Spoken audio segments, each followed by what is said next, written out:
Hello and good evening, ladies and gentlemen. My name is Saur Darkchylde. I'm a player with autism, and welcome back to Let's Replay Ace Attorney Dual Destinies on the Apollo Justice trilogy.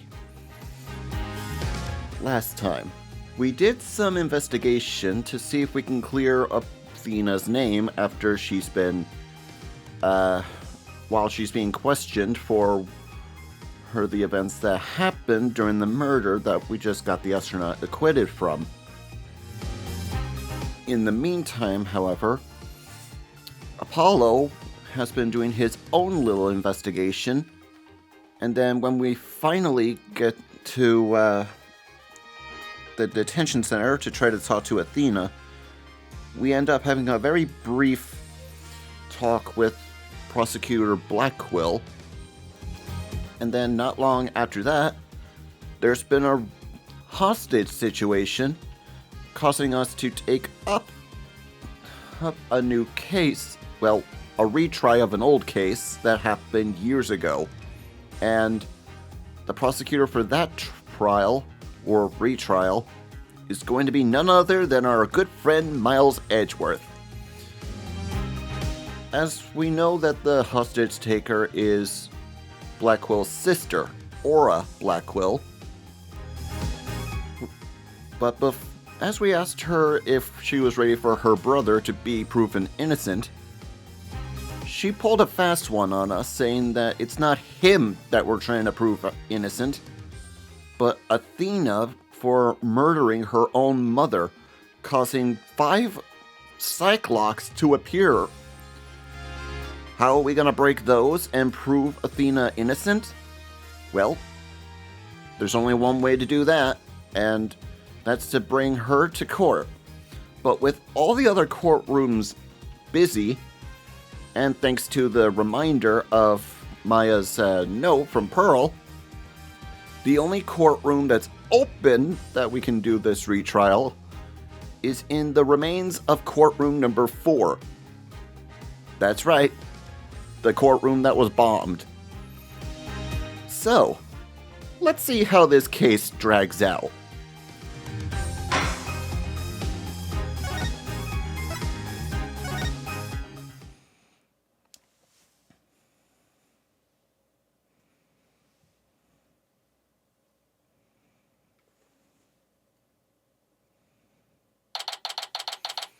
December 20th, 2027.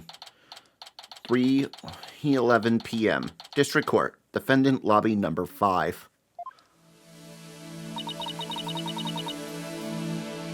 I did a little research. I looked into those Cyclops you mentioned, Mr. Nix. You did? That's great! I really appreciate it. A red Cyclops protects a secret in a person is consciously trying to hide. If the person folds under questioning, the lock breaks and the truth comes out. Yep, that's exactly how I got the truth out of Detective Fulbright and Director Cosmos. But a black Cyclops protects a secret from the deepest place in a person's heart. A secret that person isn't even consciously aware of. So even they don't know it's there? Athena isn't trying to keep anything from you on purpose. For some reason, part of her heart and her memories are sealed off, even from herself. Okay, so all I have to do is break the Cyclops. According to my research, a black Cyclops is like a heavy chain wrapped directly around one's heart. If they are ripped off by force, it could cause permanent damage to a person's soul. In other words, if I'm not careful, I could traumatize Athena for good. Pearls, could you stay by Athena's side? She must be suffering under the weight of such a heavy burden. All right. But will you be all right by yourself, Mr. Nick? I'm up against Edgeworth. I have to be able to give this trial all of my focus and strength. And you can't do that if I'm there. I'll just hold you back. No, that's not it. I just meant I can relax and concentrate if I knew you were with Athena. You're the only one who can do it, Pearls. All right. I'll do it then. Good luck, Mr. Nick. Good. Now that my mind is at ease, I'd better get ready. I'll just tidy up the evidence and take out what I don't need. It's time to end this nightmare that started 7 years ago.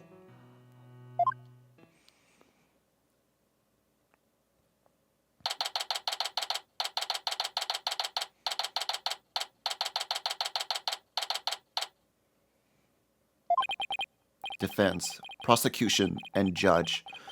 There are even people in the gallery.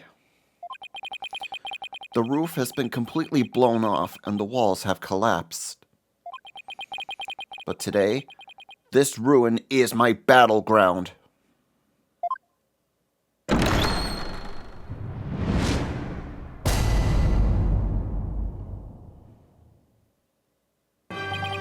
Court, or some smell thereof, is now in session for the trial of Athena Sykes.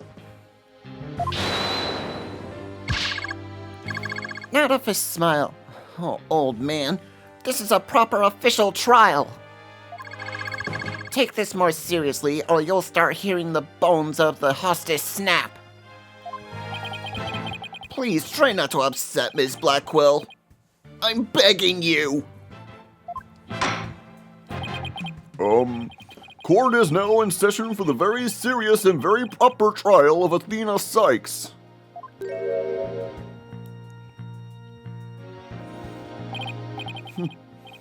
This is not a trial. It's nothing more than a ridiculous farce. What did you say?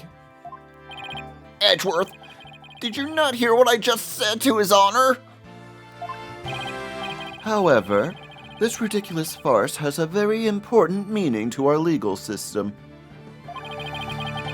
Recall the case of the UR1 incident, in which the prosecutor was found guilty of murder. That case, he's ushered in the odious dark age of the law. I see what you're after. If we can find the real truth behind that case today. Precisely. The darkness will be dispelled and glory shall be restored to our court system. Prosecutor Edgeworth, you sound as if you know something of this truth. I do indeed. A new suspect has emerged in the UR1 case. For 7 years, Simon Blackwell has refused to speak in order to cover for someone else. Brace yourself, Phoenix. Here it comes. I'm sorry, Wright, but the situation is what it is, and I must do what I must. The prosecution moves to indict Athena Sykes on the count of murder in the first degree.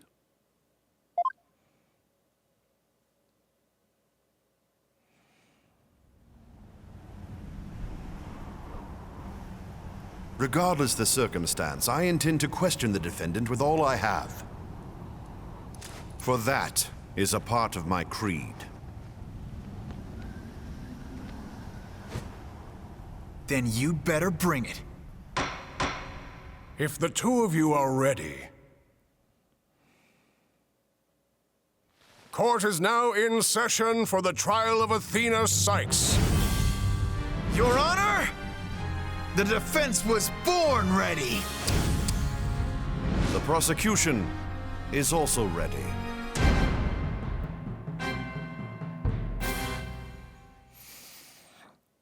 Oh, fudge, I need to sneeze.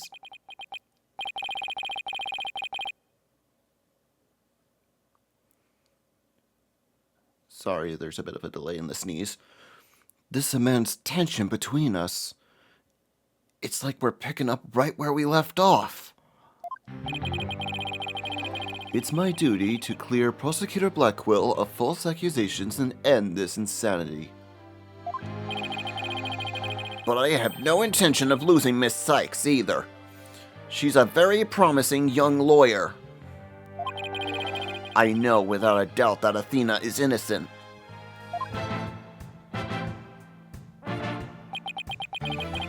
But I don't think Prosecutor Blackwell did it either.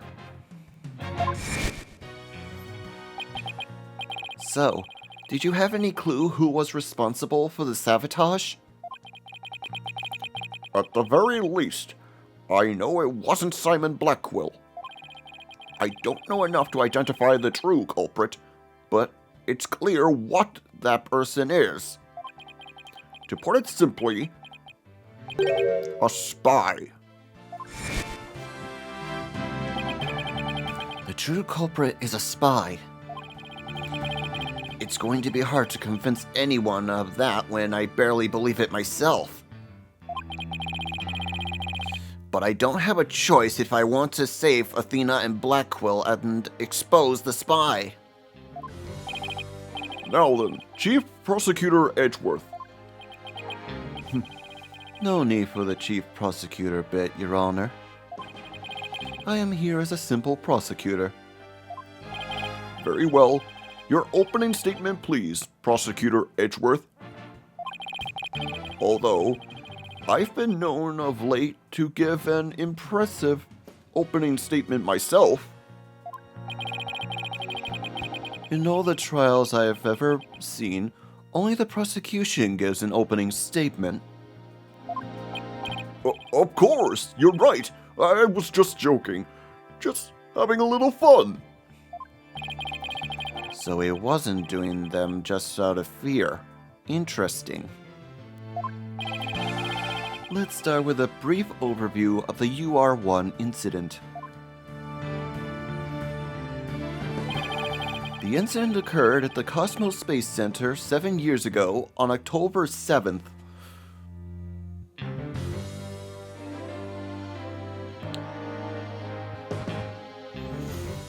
And the year that happened was in 2020.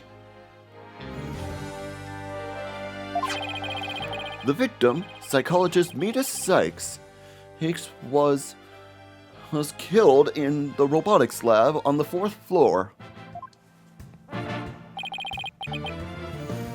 Athena's mother.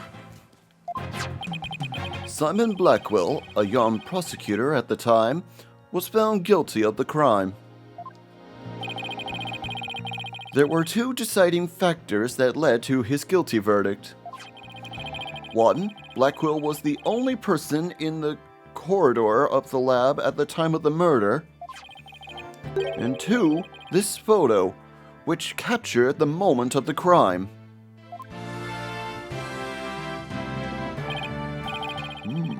Very incriminating evidence indeed. It would appear that the only conclusion is that Prosecutor Blackwell did indeed... Hold it! Are you kidding me? I'm not accepting any conclusion of the kind. This opening statement is over. Now hurry up and call the witness. Excuse me, Ms. Blackwell, but we must follow proper procedure for these things, you know. Or perhaps we should heed her wishes, Your Honor. She is the trial sponsor, after all. Besides, the courtroom is chilly, and sitting for far too long can't be good for your back. Oh, you're very kind to show such concern for the welfare of the elderly. As skilled as ever at playing the court puppeteer, I see. The prosecution calls its first witness. A witness who decided to bring forth new testimony after 7 long years. New testimony? And just who is this witness anyway?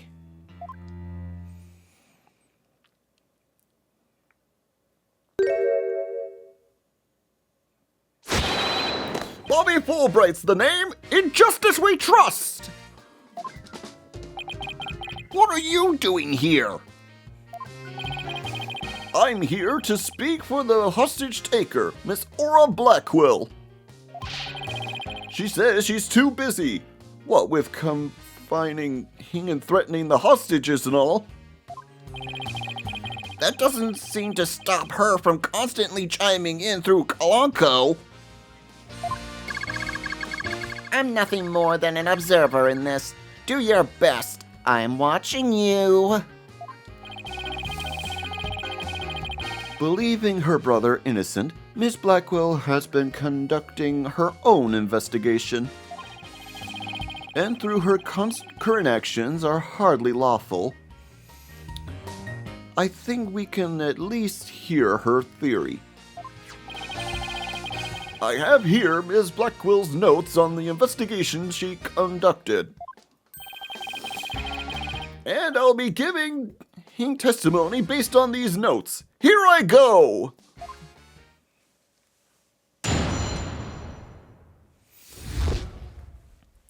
Aura Blackwell's theory. Simon isn't the murderer. He was just trying to cover for someone. Someone else was at the scene of the crime. Someone else was at the scene at the time they say Simon committed the murder. I mean, if he really was out to steal that moon rock, then why the rolling case? Because he was using it to hide someone inside, that's why. And that only person small enough to fit inside that case was Athena Sykes.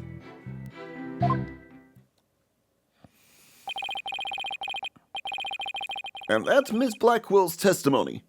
It only goes in the face of the official ruling, huh?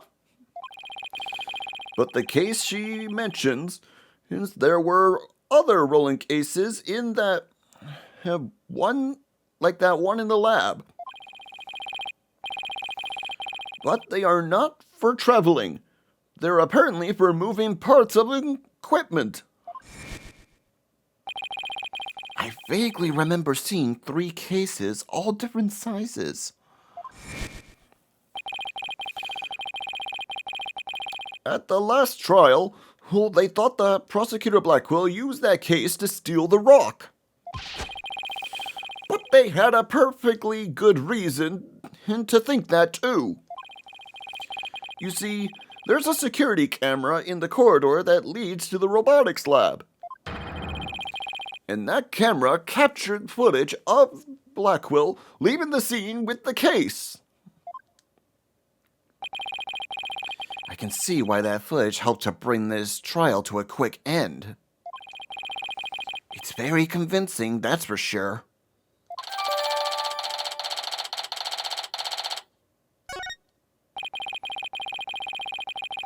That case, by the way, was later discovered outside the Space Center grounds.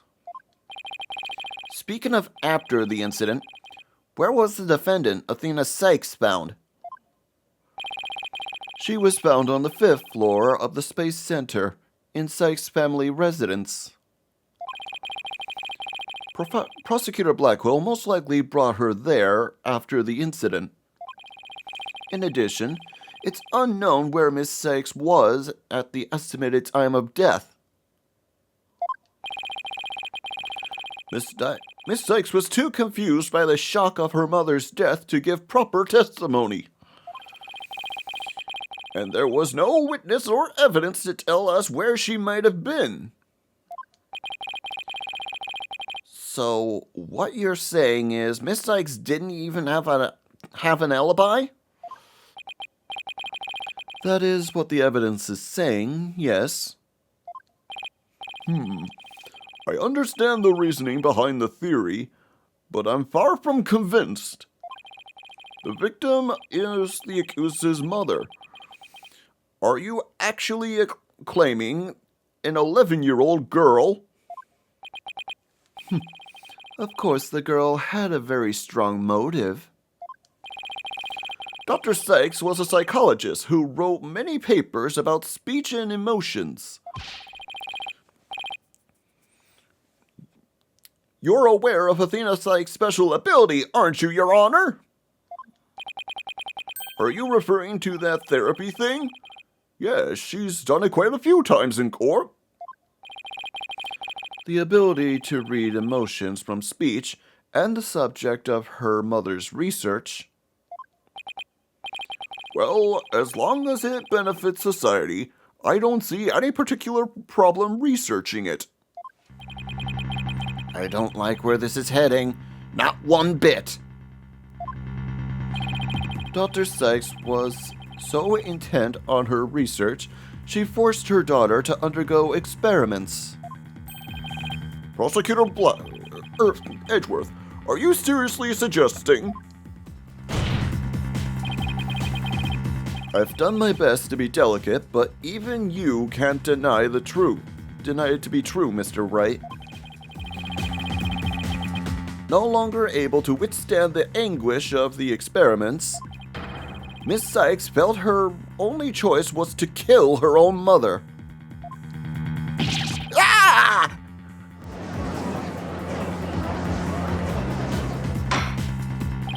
Order! Order in the court! What a tragic story. I hardly want to believe it myself. But we must proceed.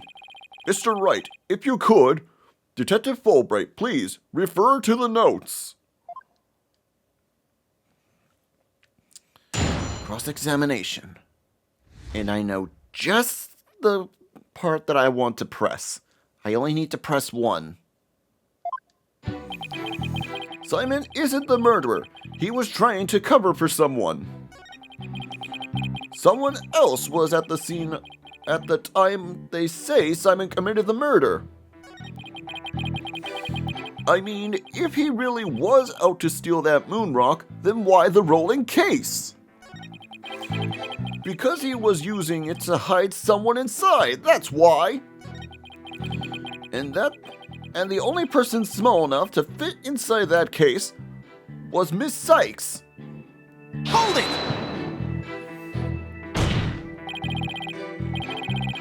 But that's nothing more than conjecture. It's hardly the only possibility. In that case, what do you think Prosecutor Blackwell had in that case? I think it was the moon rock. Objection!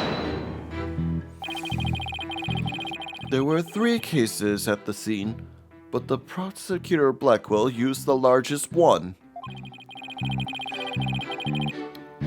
The moon rock was egg-shaped and only about 8 inches in diameter.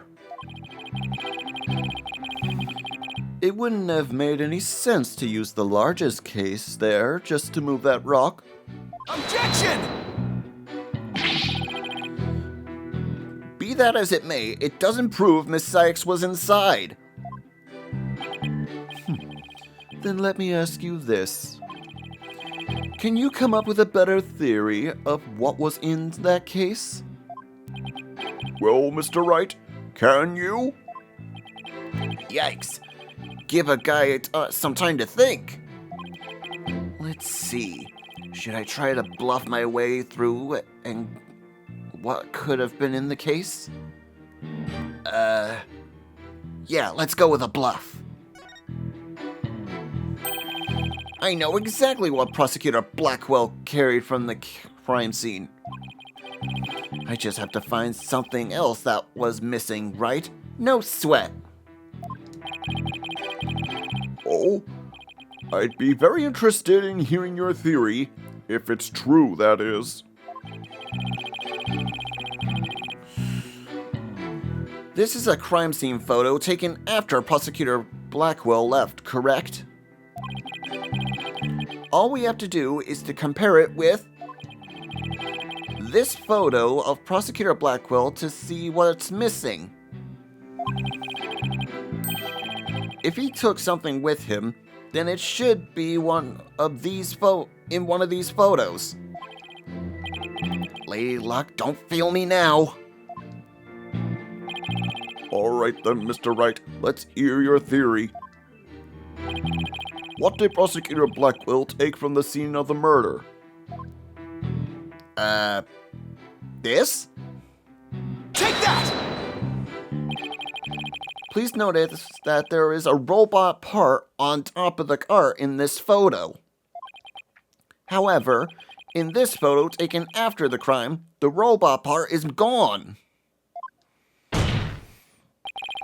In other words, this part is something that was taken from the scene of the crime. You do appear to be right. I don't see it in the second picture. But it's just a piece of junk. How important could it be? Is it really just an insignificant robot part? Speaking of which... What are you looking at?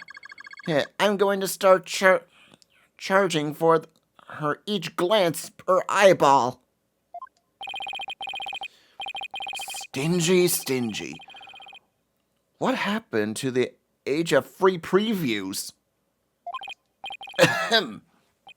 Your Honor, about this robot part, doesn't it look like it could be an arm from that robot there? Well, now that you mention it, it does, doesn't it?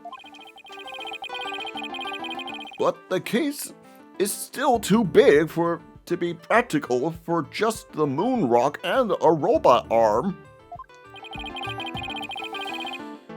But was it really just the one arm that was in there?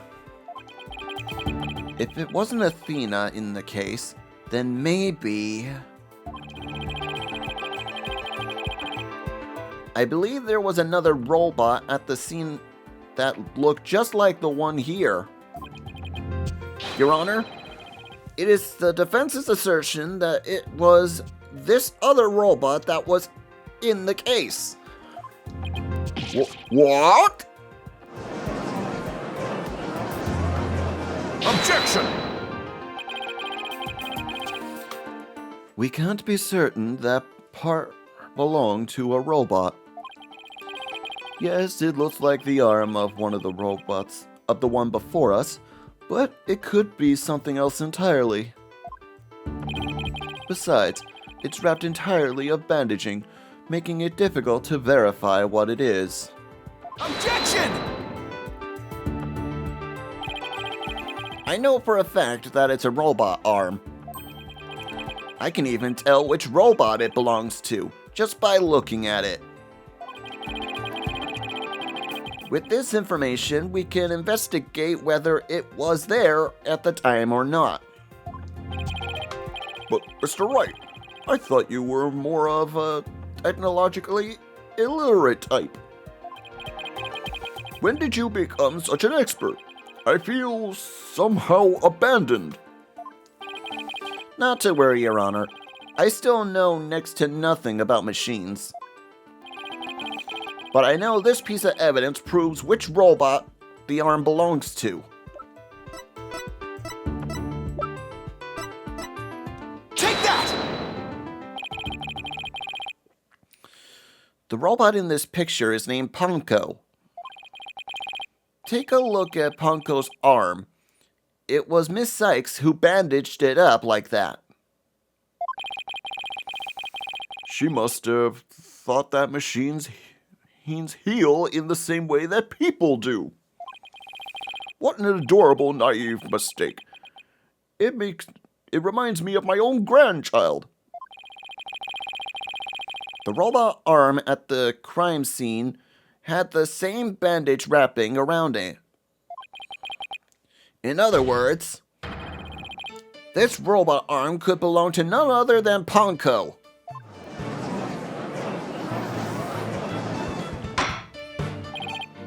Order in the court. Order, I say. Prosecutor Edgeworth, what do you have to say about this? I can see that the robot is about the same size as a child, but it cannot grab its knees and curl itself up into a ball. Even if it was the largest case of the cases, the robot couldn't possibly fit in there. The case does come up to be about mid-thigh, and Prosecutor Blackwell. Oh wait, that's the judge talking. I see your point. The robot is much taller than that. They've got me there. Then, did Prosecutor Blackwell make Ponko fit into the case by... Well, how else can you fit a robot in there? You gotta dismantle it. Of course Ponko would fit. All Prosecutor Blackwell had to do was dismantle her. Once taken apart, the robot could have easily fit inside the rolling case. It appears to be a robot assembly device. Disassemble anything in a flash. Push the dismantle button. That sounds pretty neat. Can I push it, Mr. Nick?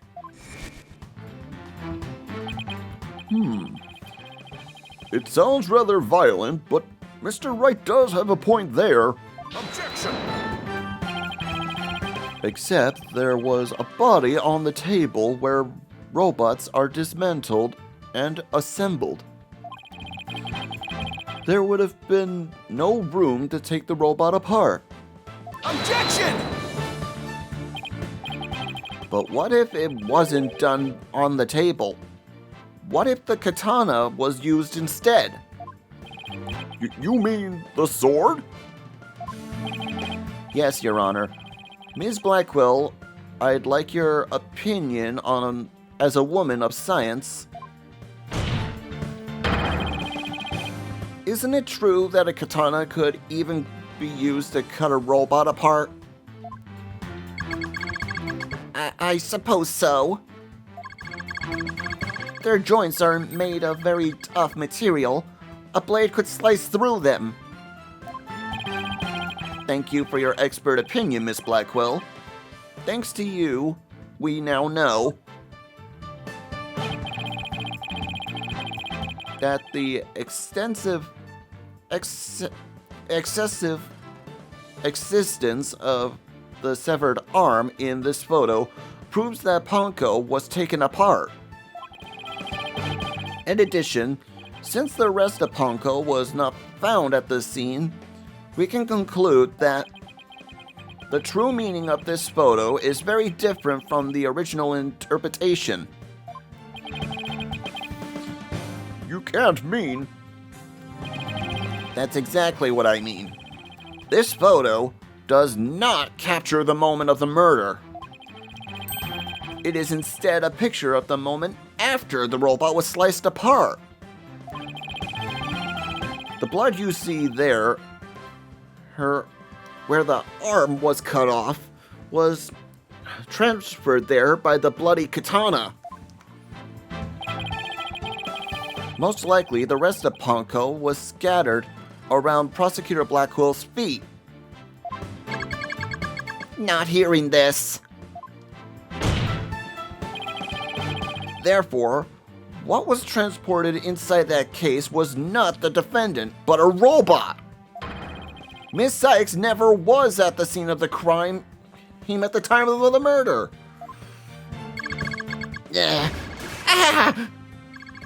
My head! My head! My body! Where am I? Yeah.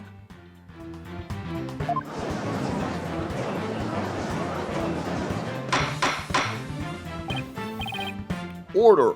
Order in the court! It's true that Ponko was found in pieces after the murder. And I'll admit I repaired her myself afterwards.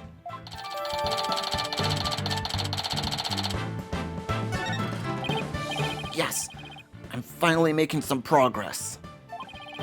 Hopefully, I've gotten at least one step closer to proving both Athena and Prosecutor Blackwell's innocent. Objection!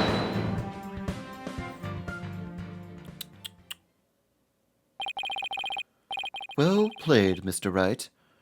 You've made your point abundantly clear. I concede that it wasn't the defendant inside the rolling case, but the robot. Alright, what's going on here? It's never good when he plays things this straight. Does the prosecution withdraw its claims that the defendant was carried from the case? No, Your Honor. My claim hasn't changed. Objection! But Ponko and Miss Sykes couldn't have both been inside that case. Objection! The notion that the case was used to carry Miss Sykes was Miss Blackwell's theory. I have been of a different opinion from the outset. Now, I finally have the opportunity to voice my theory.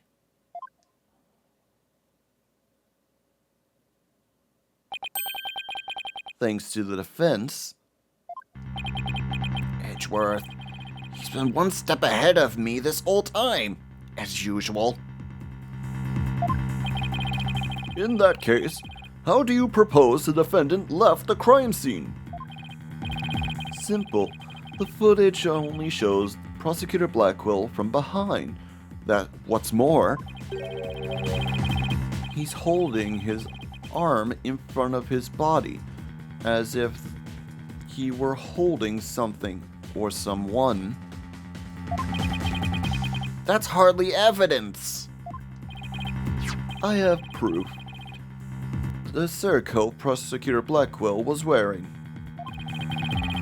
The victim's blood was found on the front of it, and the stain had a highly distinctive shape.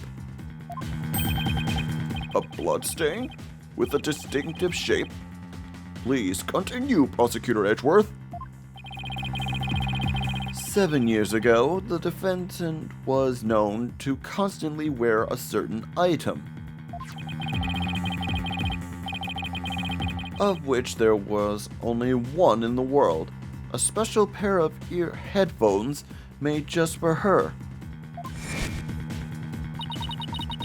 She always wore these big, heavy-looking headphones. She said her mother made them for her as part of her research. Analysis showed the bloodstain to be in the exact same shape as these headphones.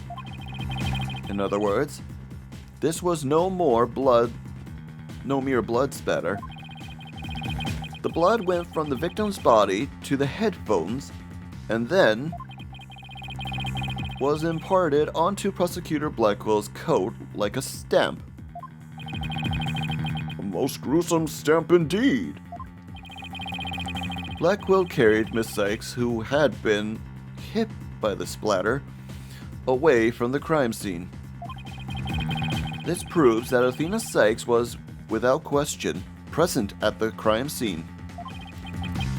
And that concludes the prosecution's argument. Ugh!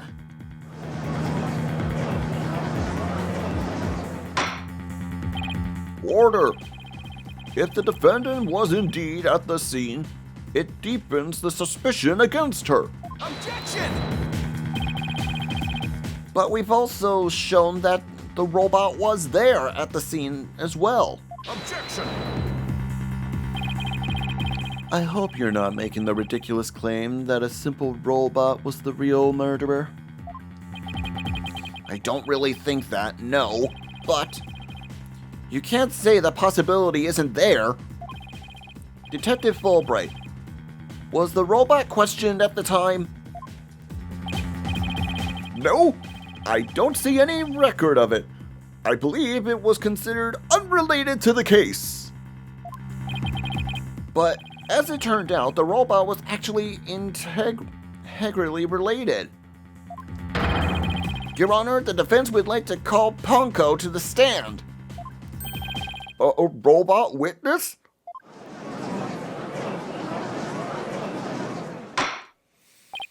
Order! Order in the court! Prosecutor Edgeworth, what do you think about this? Mr. Wright has called all manner of witnesses to the stand over the years. So why not a robot? Nothing surprises me anymore with him. Very well. I will now allow the witness. Bailiff, please summon the robot named Ponko.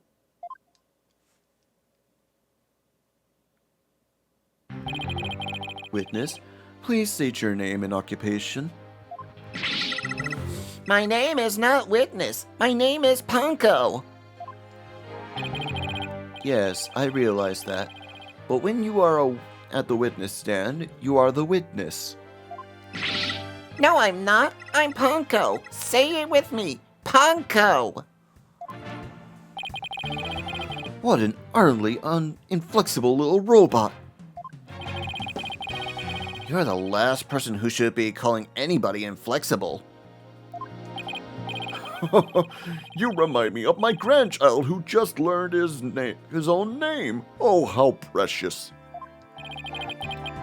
All right, Ponko, I'm going to ask you some questions. Questions? You have questions? Hooray! What are your questions? I want to know if you were there at the scene of the murder of Meta Sykes. It was 7 years ago on the 7th of October 2020, around 2 p.m. in the robotics lab. Certainly. Just one moment. Scamming data. Search complete. Yes, I was there in the robotics lab.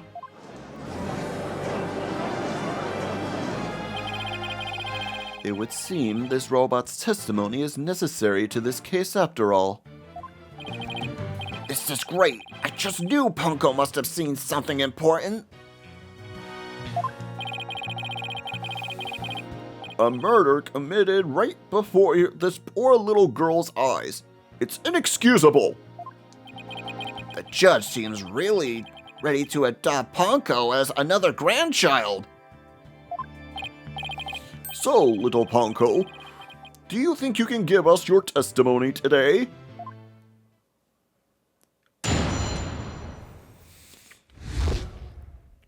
What I saw.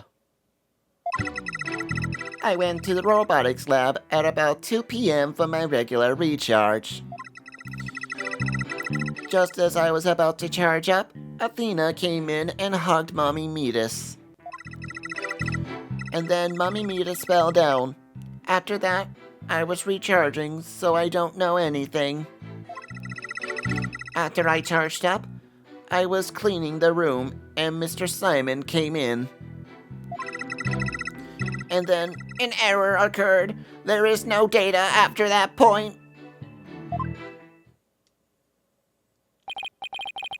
Well, it sounds like the defendant was without question at the scene. However, it doesn't appear that the witness saw the actual moment of the murder. I disagree. This testimony shows that the defendant did indeed commit the crime. What? At the end of the day, we mustn't forget that this witness is still a machine. Being a robot, its misunderstanding and capacity to express itself are limited. So are you suggesting? The witness statements need to be interpreted. For example, the terms hugged and then later fell down. Adults don't usually fall down after being hugged by a child. They don't, but... Yes. What this witness statements are telling us is that the defendant stabbed the victim with the murder weapon during this moment. What?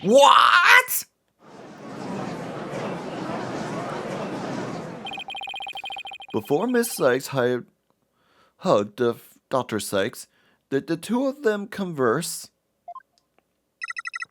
Yes, they did. They spoke to each other very loudly, but I don't know what they said. Athena is usually so quiet, so I was surprised. Spoke very loudly. We can interpret that to mean they argued. I see. Murder after a heated argument. And then the victim fell down. I agree that it does sound like a reasonable interpretation. However, Punkle doesn't seem to remember anything that happened after that. When I am recharging, I go into sleep mode. But I can remember everything before that. I have a very good memory. You may as well admit defeat now, right? A cross-examination would be pointless. Don't be ridiculous. A cross-examination is never pointless. Until now, think about it. Robots don't lie. This robot is both an important witness and valuable evidence at the same time. Nevertheless, I will have my cross-examination. I see you haven't changed. You never were one to worry about wasting time. Very well. Even if it may be a waste of time, you may proceed, Mr. Wright. I'll show you both just how fruitful any cross-examination can be.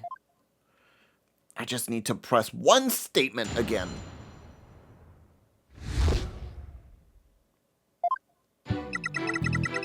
I went to the robotics lab at 2 p.m. for my regular recharge.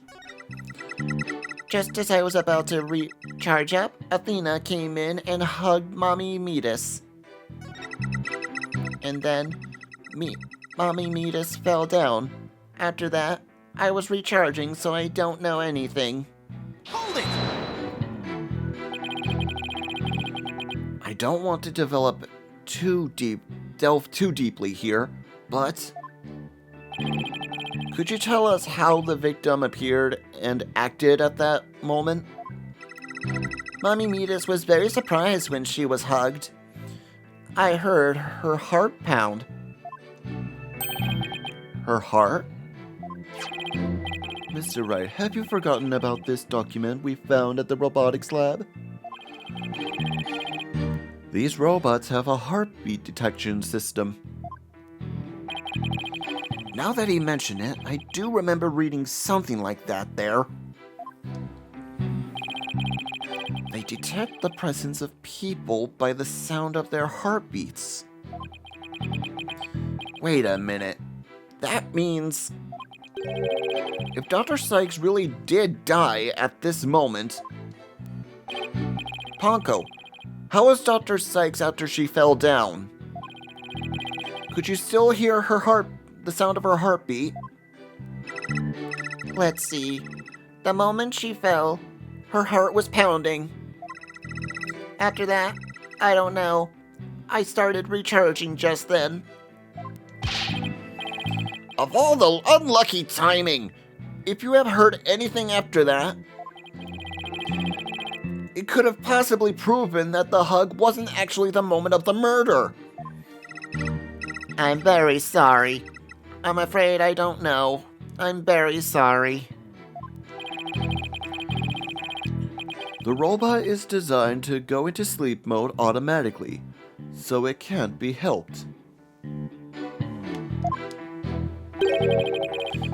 But it doesn't appear it detected or an increased heart rate at the moment of the stabbing. Ugh. After Mommy Metis' heart started pounding, in surprise, I fell, but she fell by the window. It was a round window on the workbench side of the room. The workbench, huh? Uncle must be talking about that table to the right of where the giant robot is now. there something critical in Ponko's statement just now? I think so. Let's see what she meant.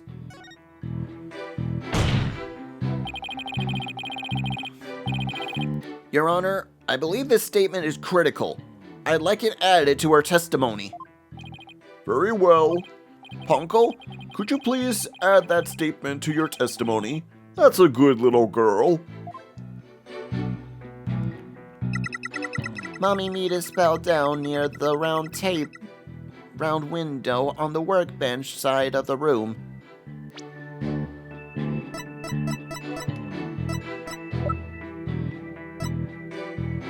Objection! Ponko, your statement may have just inspired a breakthrough. I was helpful? Hooray! I'm so happy. Just to be sure, let's go over it again, okay? The victim fell near the window on the workbench side of the room. However,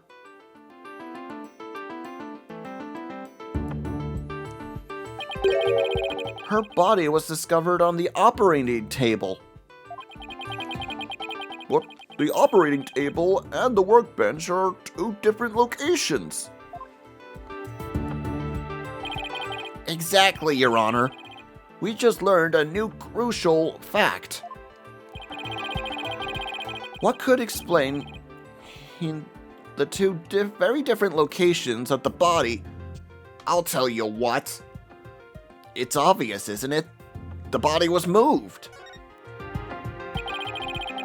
An 11-year-old girl couldn't have moved a heavy body of an adult. So the only explanation is that the victim walked to the operating table herself. In other words, what Ponko observed near the workbench couldn't possibly have been the moment of the murder.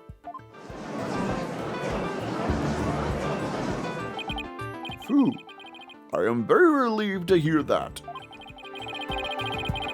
Glad to know that the murder wasn't committed in front of little Ponko here.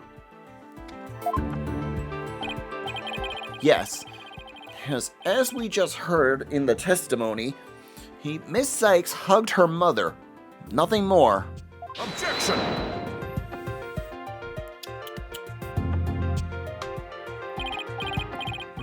Right. It's been 8 years and you're still just as green as ever. Green? But I can't recall ever seeing Mr. Wright in anything but a blue suit. Hey, blue's my favorite color. What can I say? If the defendant couldn't move the body herself, she could have had it moved for her. Moved for her? But Miss Sykes and Dr. Sykes were the only ones there. I agree. Since this robot is equipped with a heartbeat detection system, it would have been aware of another person's presence if someone else had been there. We can therefore conclude that the defendant and the victims were the only ones present. Then, who do you suggest moved the body? Don't you know it's in the nature of a robot to help people in doing things? Ms. Ponko, allow me to ask you a question. My name is Ponko. Say it with me. Ponko. I believe you said you were cleaning after Dr. Sykes fell down. Did you happen to move something large onto the operating table? Yes, I did. Athena asked me to. Athena asked you to? And what did you move, little Ponko? I don't know. Unless something has an ID tag, I can't tell what it is. An ID tag, you say? Yes, a tag with a barcode on it. We robots can scan them to tell us what that thing is. That paper her in the lab did mention something about that. Recognize people by scanning their signature, spacesuits, or uniform jacket ID tags, it said. So it would appear that Miss Pongo here can't identify what is moved. My name is Punko. But we humans have the power to imagine what it was, do we not? What we do? Well, I do, at the very least. Ms. Ponko, on the defendant's command, move the body onto the operating table. Ah!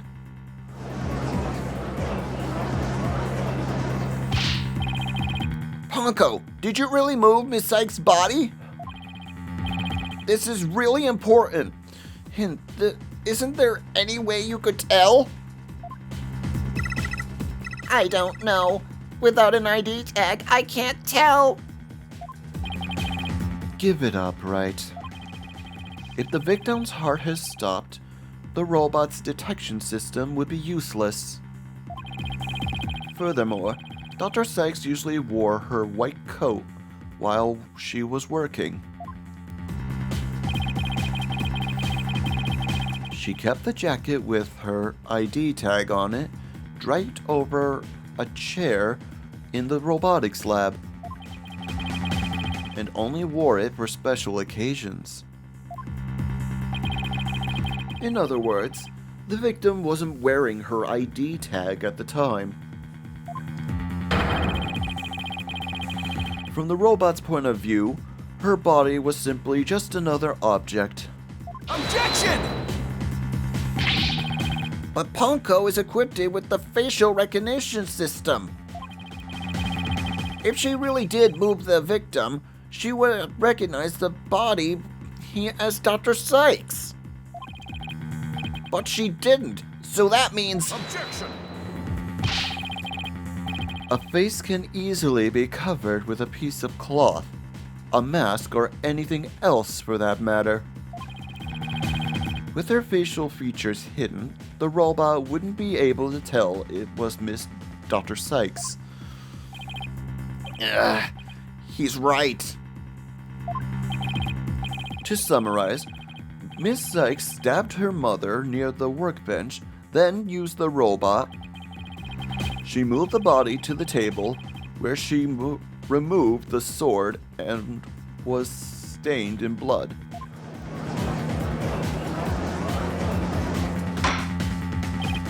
Order. But if that's the case, then I have a question. Why did the defendant move the body to the operating table in the first place? You want a reason? Very well. What? You can't possibly have an explanation. Your emotions blind you to your truth. You could learn a lot from our robot friends. Calm and rational thought will open your eyes to the truth in front of you, Mr. Wright. Now then, do you remember the operating table's one special feature? I believe I read that robots can be assembled and disassembled there. Isn't that right? That's right. And to the defendant, who was a child at the time, the table was like a magic box that could make the robots appear and disappear in seconds. But in the end, my mom just put her on the operating table and fixed her in a flash. I was so impressed by what my mom did. I even asked if she would put me on the operating table and fix me if I ever got hurt. It looked just like magic to me. What she could do. You can't possibly be suggesting. This young, sheltered girl had a difficult time distinguishing robots from people. But take a look at Ponko's arm. It was Miss Sykes who bandaged it up like that. She must have thought the machines heal the same way that people do. What an adorable, naive mistake. It reminds me of my own grandchild. No way. I refuse to believe it.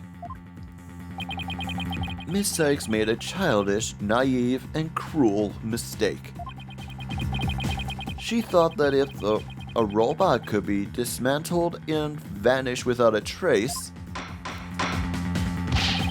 Prosecutor Edgeworth, if you're about to claim what I think you are, I demand that you word it as delicately as you can.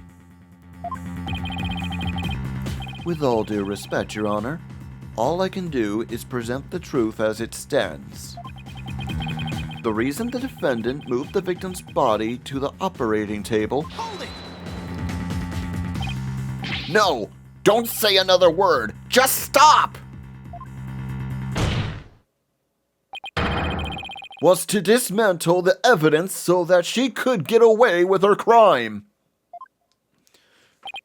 That can't be true!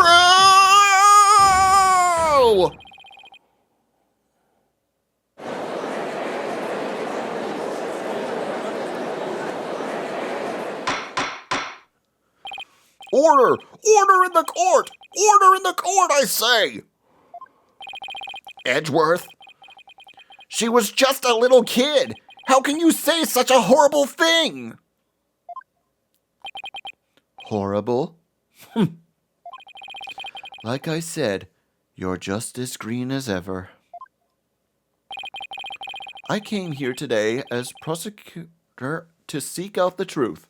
No more, no less. My theory is simply the result of a rational consideration of every possibility. Objection! But dismantling isn't the table's only function. It can make repairs as well. It's conceivable that Miss Sykes moved her body to the table in order to fix her. I suppose that could be another way of interpreting it. But dismantle or repair, it doesn't matter either way.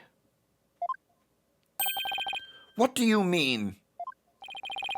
After murdering her mother, Miss Sykes may have come to her senses. Perhaps she did not want to make it appear as if it had never happened. And that's why she tried to repair her mother. Yes, that's one possible explanation. But we mustn't forget the facts of this case. The victim was observed to fall down after being hugged by the defendant. And the body was moved per the defendant's command. These two facts that indict the defendant's guilt, remain unchanged. This just can't be true. Mr. Wright, do you have any evidence to refute the prosecution's claims? Evidence? Right. Let's see. I can't think of any. I'm afraid I don't have any evidence. Since becoming chief prosecutor, I've learned that the truth isn't always pretty. Now, accept the truth, Mr. Wright. Your subordinate murdered her own mother. Your Honor, the prosecution demands a verdict. The hostages have suffered enough. What a terrible and tragic conclusion. If the defense has no counter-argument, I see no need to further prolong this trial. Edgeworth's argument seems solid enough, but there's no way Athena could ever done anything like that. What do I do? There has to be something, but I can't think of a single thing. Objection.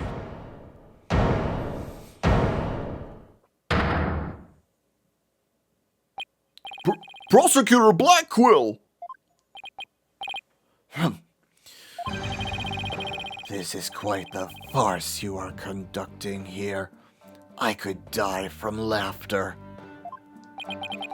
Prosecutor Blackquill, what are you talking about? What am I talking about? What I'm talking about is that your argument is based on entirely false premise.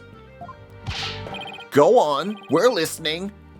Could this be the miracle I need? But what is Prosecutor Blackquill trying to pull here?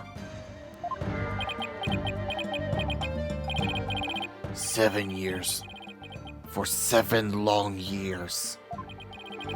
This case has been on my mind. Now, not for an instant did I not think of it. I'm the one who killed my mother. And don't think you can alter that fact now. My mentor, don't think you can alter that fact now.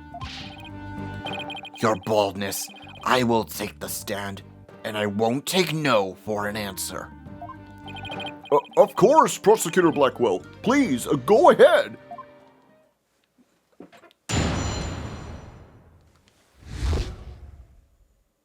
"7 years ago, I went to the Cosmos Space Center with the intention of killing Dr. Sykes. But when I got to the robotics lab, I found Athena there instead. I would not be swayed from my purpose, so I waited for Dr. Sykes to return.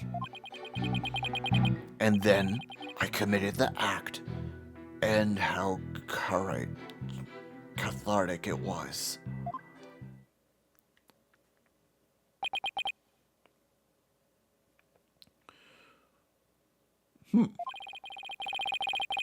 But little Ponko here witnessed the victim falling. In other words... Objection!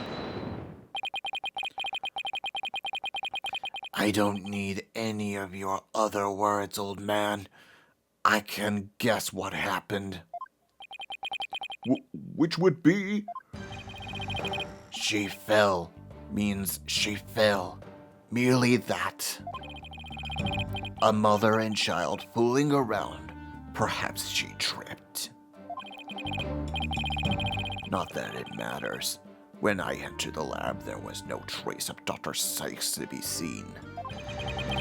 There was no dead body either, of course, meaning she must have left the room. So the murder occurred after the time period Ponko described in her testimony. You should hardly take stock in the words of a wind-up toy. Objection!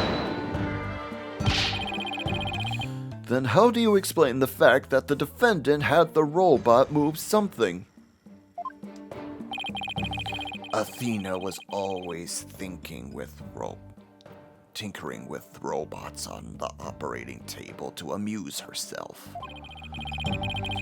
And she always had Ponko move the heavy ones for her. That day was no different. Ponko moved a very heavy robot for Athena.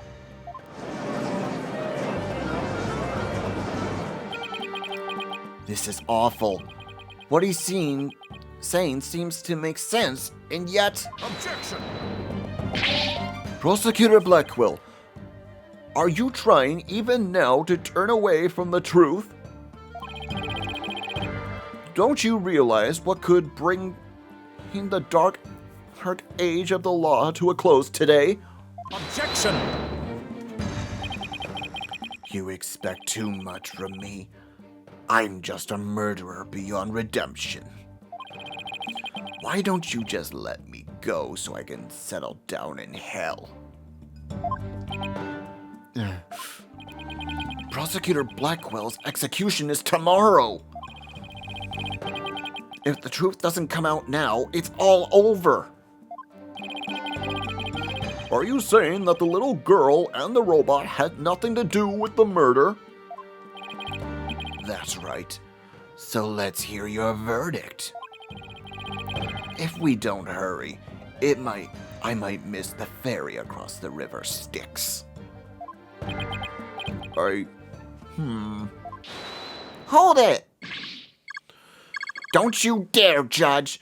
Don't forget, I have hostages over here. And Simon, how long are you going to cover for her? Miss Blackwell? Forgive me, Aura. I never wanted you to do anything like this for me. But you agreed to this trial, and you have a if you have a counter-argument, then present your evidence. That's the rule of the courtroom. Isn't that right, Chief Prosecutor? Blackwell, you selfish! Well, to be frank, I don't like this, but it's my duty to make a decision.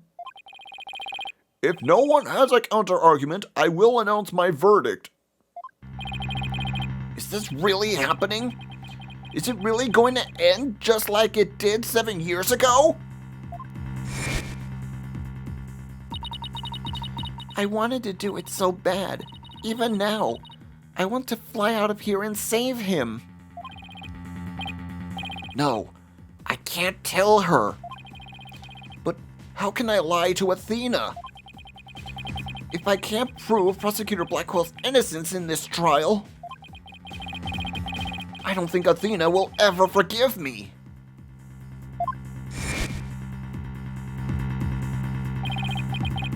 I can't let this happen. But I just don't have the evidence to counter Prosecutor Blackwell's testimony.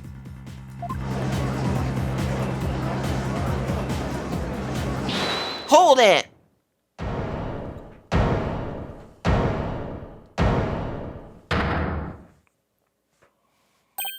Athena, what are you? Are you feeling okay? I can hear it. I can hear the voice of his heart. He's hiding something. If he really is, I could sure use Athena's help here. Her power might be just the thing to get us through this. Objection! Sykes, Dono. No need for you to chime in here. Just accept that you're innocent. Objection!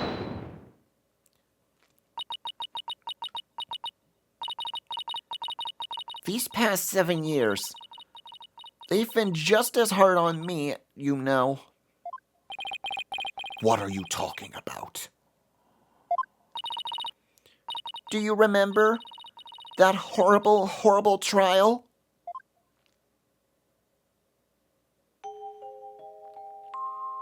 Please, you have to listen to me.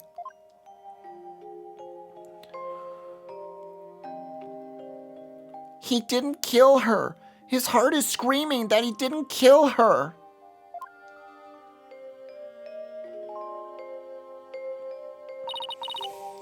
Even now, every time I stand in a courtroom, it comes back to haunt me.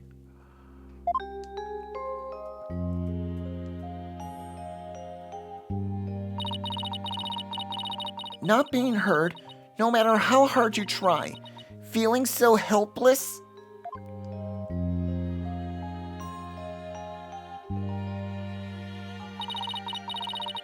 Caught in people's stares, so scared that it feels like your chest is in a vice. I'm terrified of courtrooms. I want to run out of the door even now.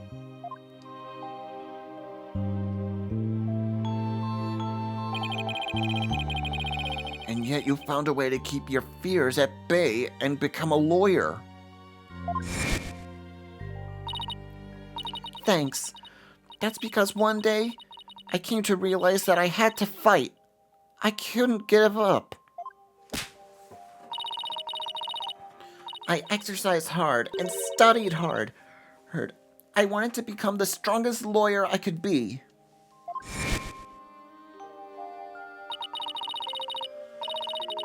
This day has finally come. The day I've been looking forward to with all my heart.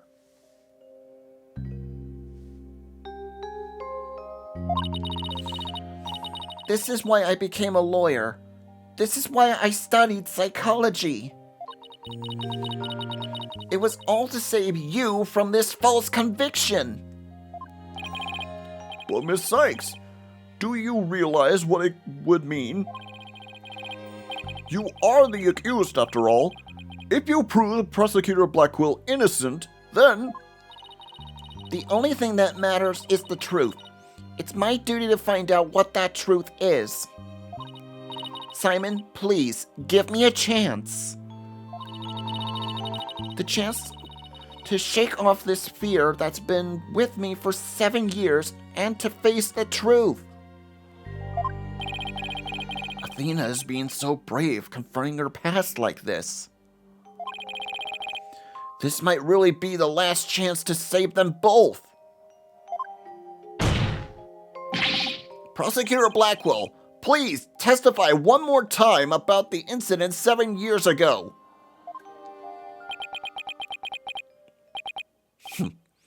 Fine, but your efforts will surely be in vain.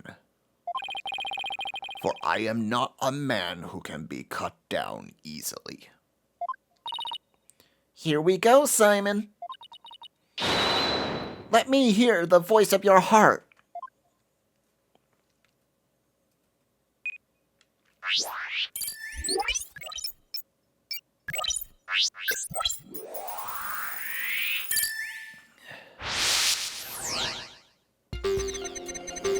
I went to the Cosmos Space Center with the intention of killing Dr. Sykes.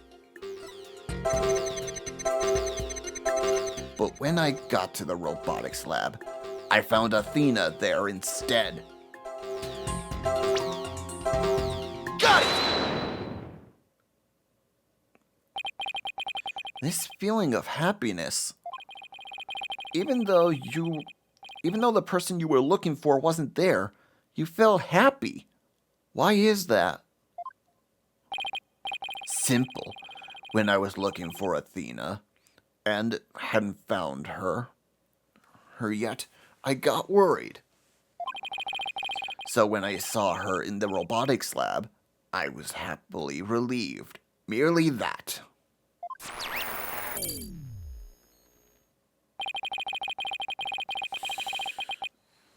Just now, you said that you went to the Space Center to kill Dr. Sykes. But the first thing you did was look for her daughter instead? I had no intention of harming Athena, so I wanted to confirm that she was safe first. It was just a part of my plan. Nothing contradictory about that. Yeah. The second I find an inconsistency, he cuts it down. Simon knows the principle of analytical psychology. There's less noise now, but I don't see any instabilities we can latch onto. I was afraid of that. We'll just have to keep chipping away at him, then bit by bit. Could you update his testimony, Athena? You got it, boss.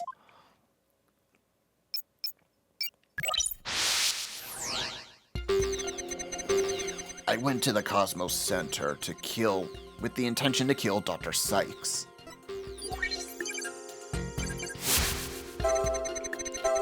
When I found Athena in the robotics lab, I was relieved. But I would not be swayed from my purpose, so I waited for Dr. Sykes to return. And when she did, I plunged my katana in. Got it!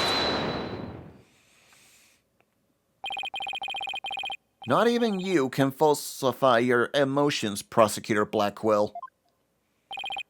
What?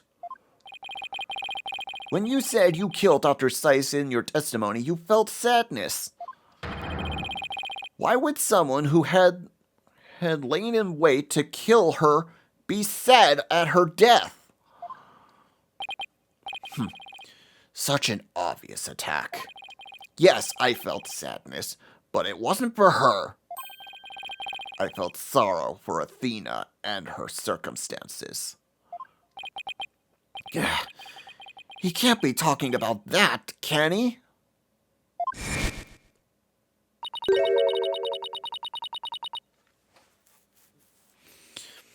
It was just a convenient subject for her research.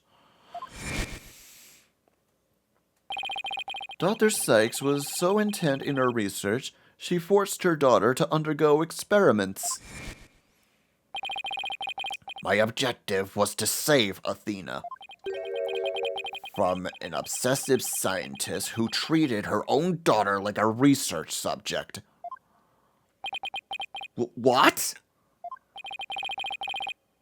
I went to the psychology lab first.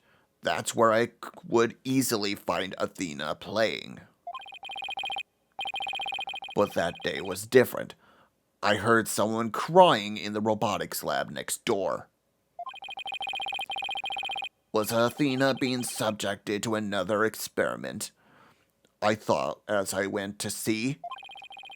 Conveniently, Athena had cried herself to sleep, so all I had to do was wait and kill.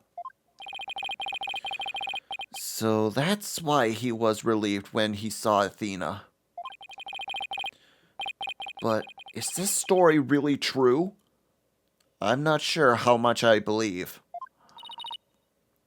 Mr. Wright? How are you doing, Athena? Still hanging in there? I'm a lot stronger than I look, boss. Now take a look at this. The noise level actually increased.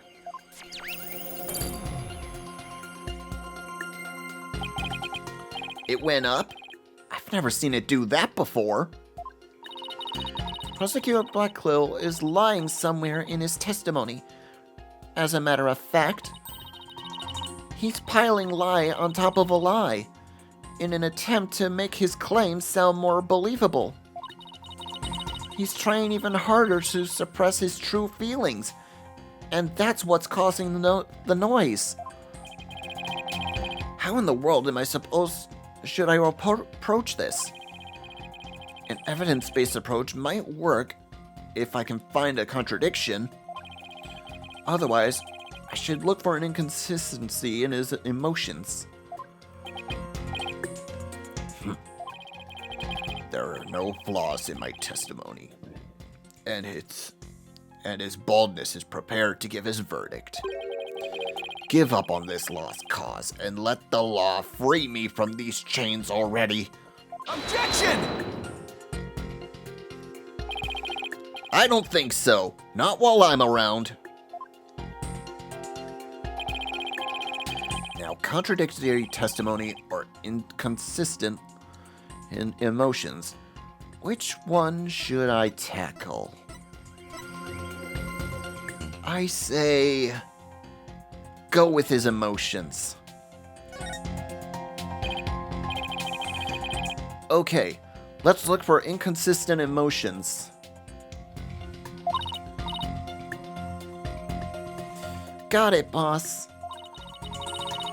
But if you want to try looking for a contradictory statement instead, just let me know. I can easily switch over. I heard crying from next door. Of course I was worried.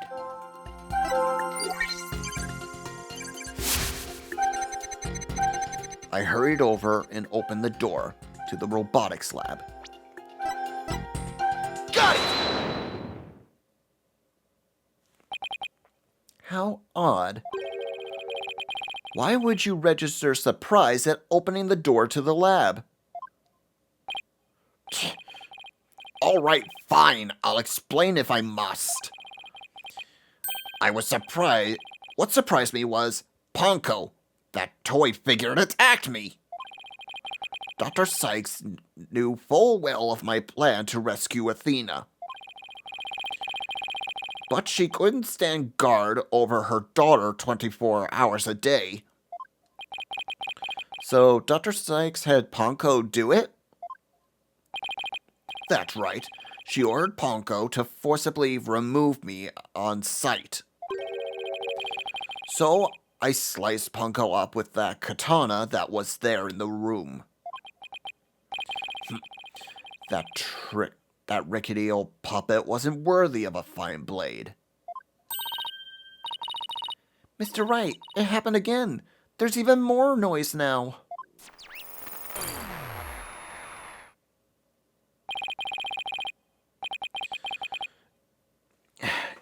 It's at 100% now. What's going on here? Whether we find an opening, he covers it up with lies. We'll never get rid of the noise at this rate. It's pretty hard to keep telling coherent lies like that. His mind and will really are as sharp and strong as a katana. All right. What should I tackle first this time? His testimony.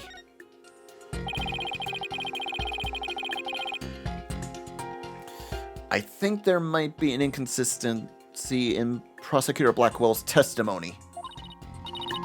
All right. Let's give it a thorough check then.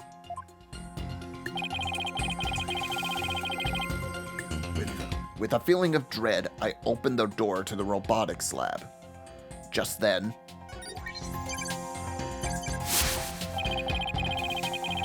Ponko attacked me.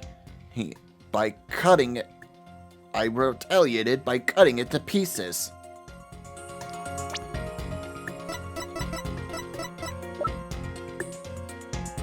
Objection! Compounding lies with more lies is never the answer, Prosecutor Blackwell. Take a look at this photo. That's the photo of the supposed moment of the murder, isn't it? How many more times must I see that which damned me to my sin? The ironic thing is, I think this picture is actually going to be your savior now. I see the blood stain at the end of Ponko's arm where it was severed with the katana. I hope you aren't claiming that the robot's blood... It's the robot's blood, Mr. Wright. No, most likely the blood was transferred there from the bloody katana. The katana already had blood on it? So then, it must have been the victim's blood. That's right. But if that's the case, we found a glaring inconsistency.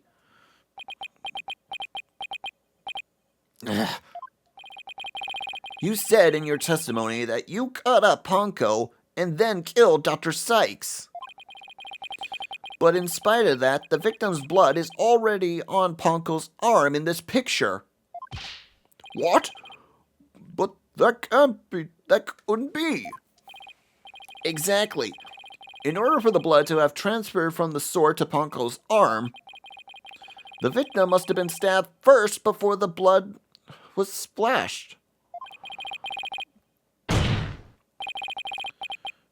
In other words, Prosecutor Blackwell, your entire testimony is nothing but one giant ball of lies. Gah! Tell the court the truth, Prosecutor Blackwell, now! You have no idea what you're doing.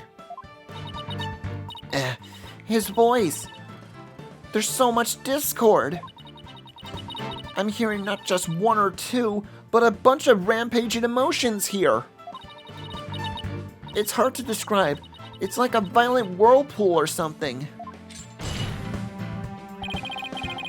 Phoenix Wright, you will pay for this. Never have I been forced to reveal so much, but the rest I'll take to my grave. Prosecutor Blackwell, you are on the witness stand. You are obligated to tell the truth. Isn't that the rule of the courtroom? All of these complex emotions, they seem to be flowing from one source. I think whatever he really saw that day is what's causing these feelings.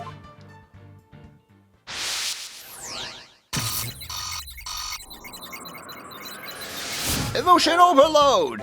All the emotions! Following the sound of the crying, I open the robotics lab door and then...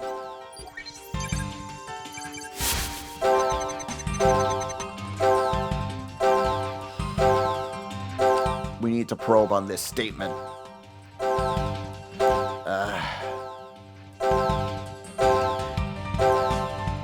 Let's see.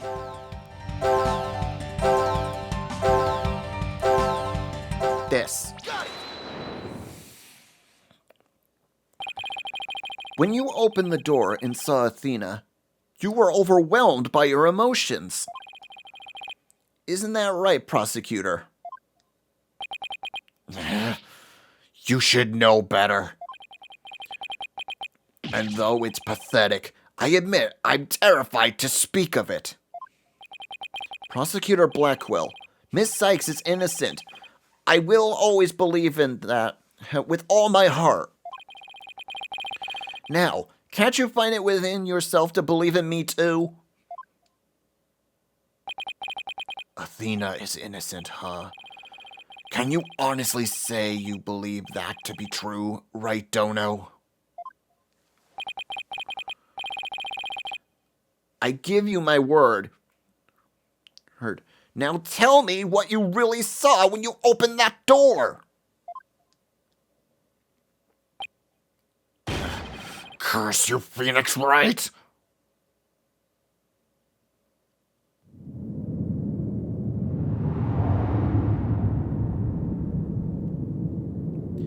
It was a tragedy, one I'll never forget.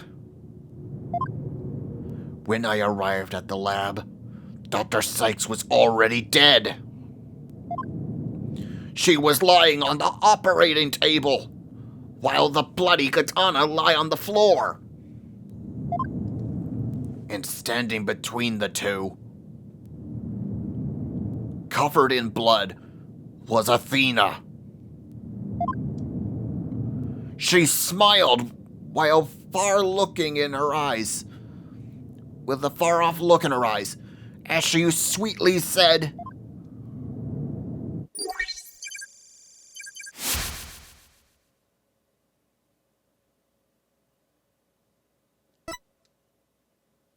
Something's wrong with Mom. So I'm taking her apart to fix her.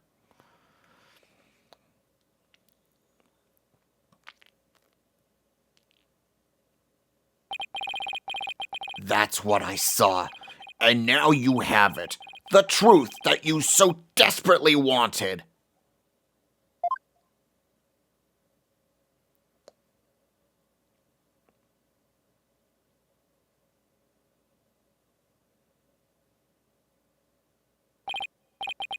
No. Prosecutor Blackwell finally tells the truth. And this is what it is? It's beyond devastating. I tried to take my mother apart. I...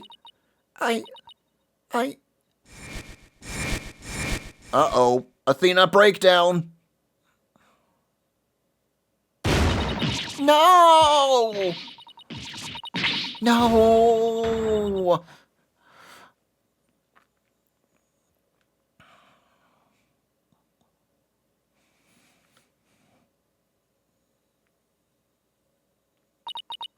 So it was me. I'm the one who killed my mother? Athena! As I said, right, the truth isn't always pretty. Murder, disassembly on the operating table, a scientist using her daughter as a guinea pig. Sadly, it appears my theory was correct after all. Objection! It's true that Athena didn't like her mother's research, but you dare cast assumption on my mentor by claiming Athena was used as such a manner? Dr. Sykes could be awkward with people, but she loved her daughter with all her heart. She loved me? Your mother hated to see you suffer because you could hear the voices of people's hearts. She wanted to set you free from your pain, so she worked tirelessly on her research. Do you remember those headphones you hated so much?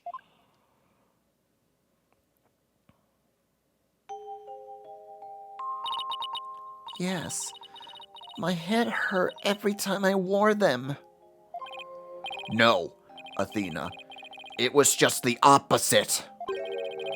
They emanated the sound waves to nullify emotional input from the voices of people around you. Your power was much stronger than it is now. And those headphones were what enabled you to carry on with everyday life. No, that can't be true. Then why? Why would I have done something like that to somebody who loved me so much? Her love for you was real. That I can guarantee. That's why I knew that what happened had to be some kind of mistake. I couldn't let you be punished for it. So you took the blame yourself. You and your mentor were more alike than you know. Punko was a witness, so I put it in the case. He's held Athena close and vacated the lab. I threw Punko away in the boarding lounge trash chute, and I hid the case on the Space Center grounds.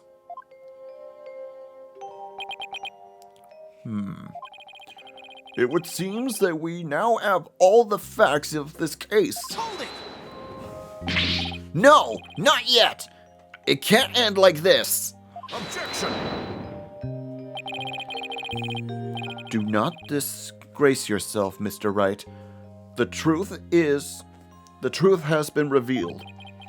Or are you the type of man to turn your back on things that disagree with you? I'm not, but this... I can't give out now. I have to say something, even if it's a bluff. I've always managed to pull through that way in the past. I have to make it work. The defense is prepared to present evidence. Mr. Wright, Yes, Athena? it's okay. You can stop now. I don't want you or anyone else to suffer any longer for my sake. Athena, what are you saying? I killed my mother. That's the truth. It's It's just like Prosecutor Edgeworth said. We have to face it, no matter how much it hurts.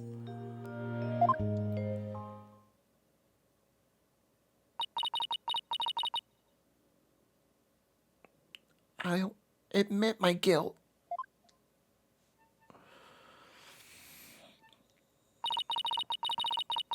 But could I please be guaranteed just one chance to tell everyone what I recall? It appears Miss Sykes is much braver than you, Mr. Wright. What say you, Your Honor? In light of her courage, will the court give Miss Sykes this opportunity to confess? Very well. Then if you would please take the stand, Miss Sykes.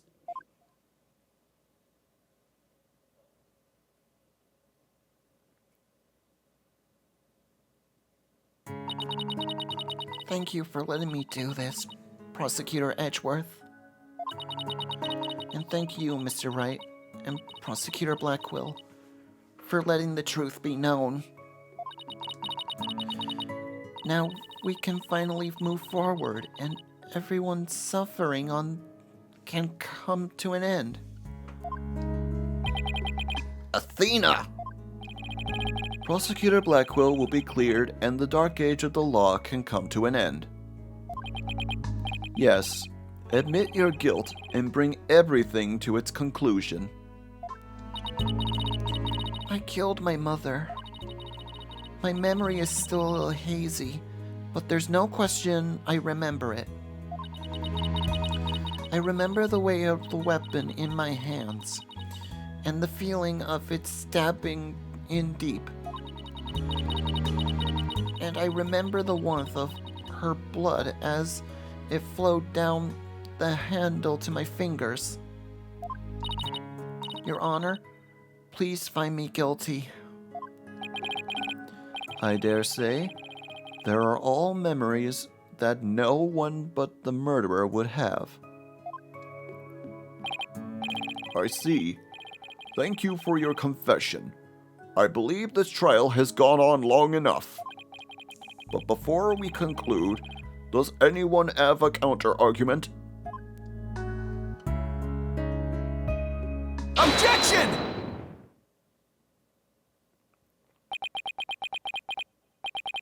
I do, Your Honor. Mr. Wright!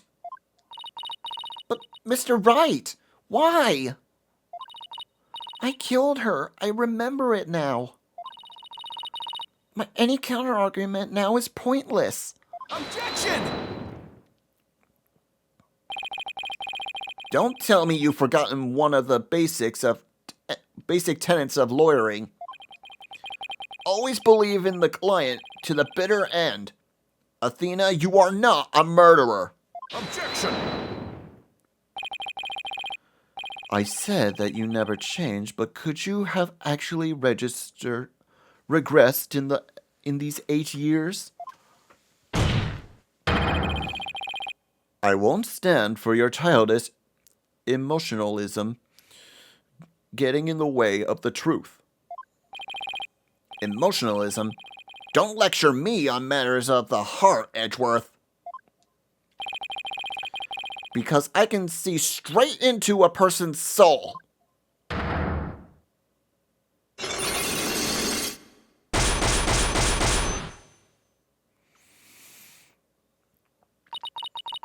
I did a little research. I looked into those special cyclocks you mentioned, Mr. Nick. Athena isn't trying to keep anything from you on purpose. For some reason, part of her heart and her memories are sealed off, even from herself.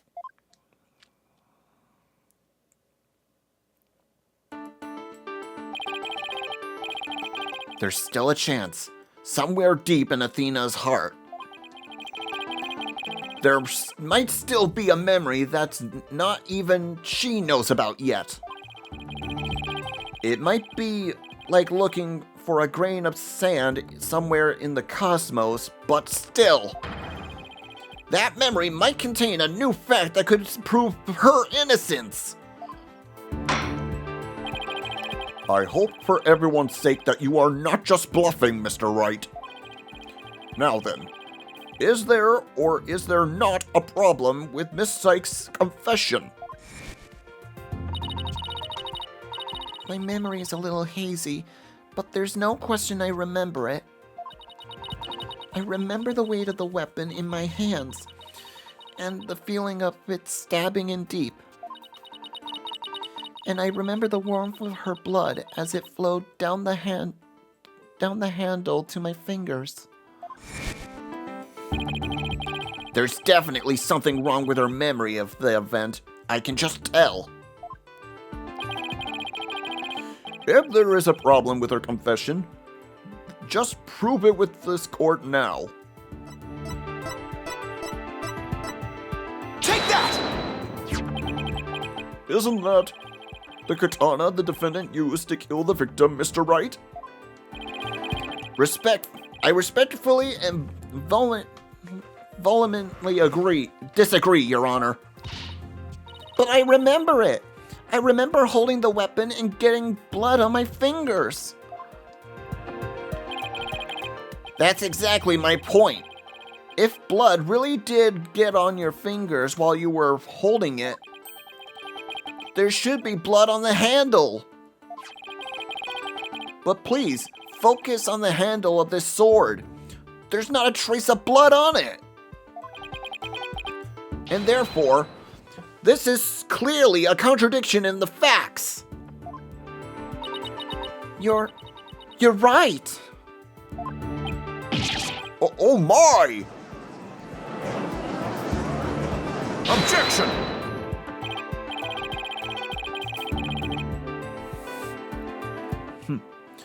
The defendant must have simply confused the position of her portion of her memories. She mentioned it was a little hazy to begin with, and we can still mull over every minor detail. Objection! But she also said there's no question I remember it. The fact we can't ignore. In that case, why don't you explain what this contradiction with her memories means? Gladly. Just give me a sec to think of something. I want to say that Athena didn't stab anyone, but she said it herself that she remembers the feeling of committing the act. Think, Phoenix, think! What could the contradiction with Athena's memories mean? She used a different weapon. Miss Sykes said blood flowed down the handle, but the katana handle is spotless. So, doesn't it follow that the defendant must have used a weapon other than a katana? What are you up to this time? This is it. This time, I found just the thing to end Athena's nightmare for good. The weapon that took Dr. Sykes' life was the katana. That much is for sure. So I can show a possibility that Athena didn't use the katana. It could help me prove her innocence.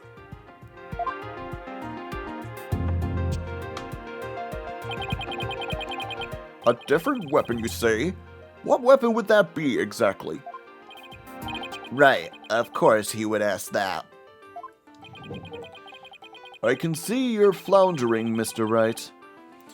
Did you speak without thinking again, as always? How does he do that? I can't back down now. Not here, not now. That's right, I did. Because it's so obvious it doesn't require any thought. What did you say? Okay, so maybe that was an exaggeration, but there has to be something. Was there some other bladed weapon in the robotics lab that day? Maybe there's something in one of the crime scene photos. Wait a minute! There is something! There is a high possibility that that was in the lab.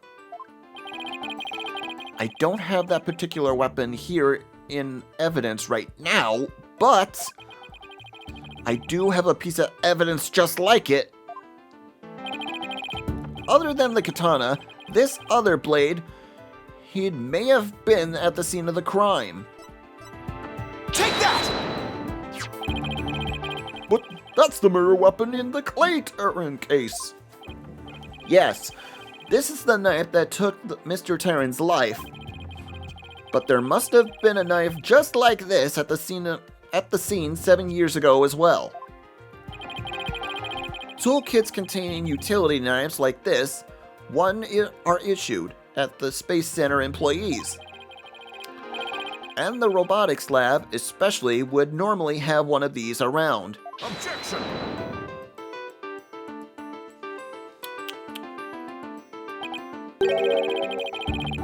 But besides the katana, no other bladed weapon was found at the site.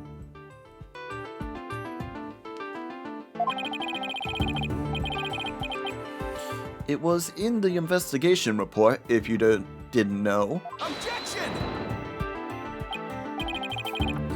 Of course I knew that. Once you told me just now. Then there's something else you already knew. There was a toolkit at the scene. But it didn't contain any blades. There is a photo of its contents. You're right. I don't see any kind of bladed tool. Fine, but it's there. Isn't there something odd about the design of these handles? Therefore, there was no other bladed weapon in the room. Objection! I disagree. This toolkit contains a knife. And what proof do you have of that? Don't tell me your eye for art is failing you too, Mr. Edgeworth. You are the last person in the world who should be criticizing my aesthetic sense. Now, he is simply watching out for your ocular health. Please proceed, Mr. Wright. Notice that the handle of each of these tools have a sort of design to them. Ah, I see that they do. But what significance does this have? It's clear that one of these tools is missing from the case. If we rearrange the tools to a specific pattern, we might be able to tell which part of the overall design is missing. Is that the theory of a pitiable sense of aesthetics help you come up with? Edgeworth, just let it go, man. Show the court then, and what, if you would, what pattern or design would we see if we were to rearrange these tools? Well, believe it or not, it's this. Take that! And what design is this supposed to represent? The Galaxia logo. Oh, Your Honor. It's on all of the Space Center document and pamphlets. As you're aware, Galaxia is the program that operates the Cosmos Space Center. Look at how brightly that Galaxia logo shines in the sunlight above the entranceway. I really dig the stars and rocket motif it's got going. Galaxia, huh? Isn't that the new name of the Federal Space R&D program?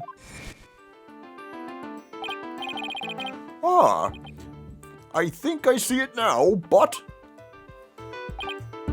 Yes. With just the tools shown in this photo, the red A part of the logo is missing. And this is where the murder weapon from the Terran case comes into play. If we place the utility knife in the open spot,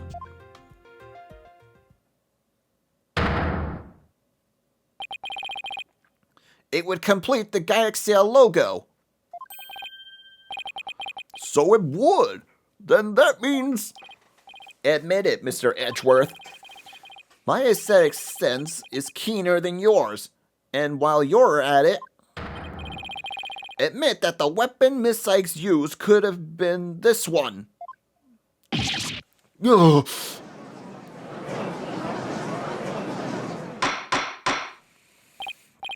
Order in the court.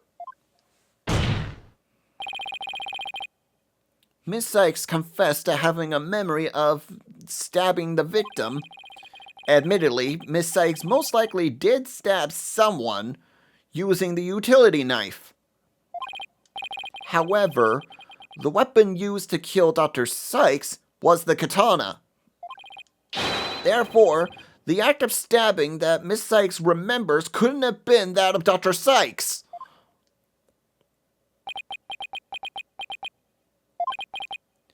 Very well. Let's suppose for a minute that Miss Sykes did use the utility knife. Tell me, how does that change anything? Come again?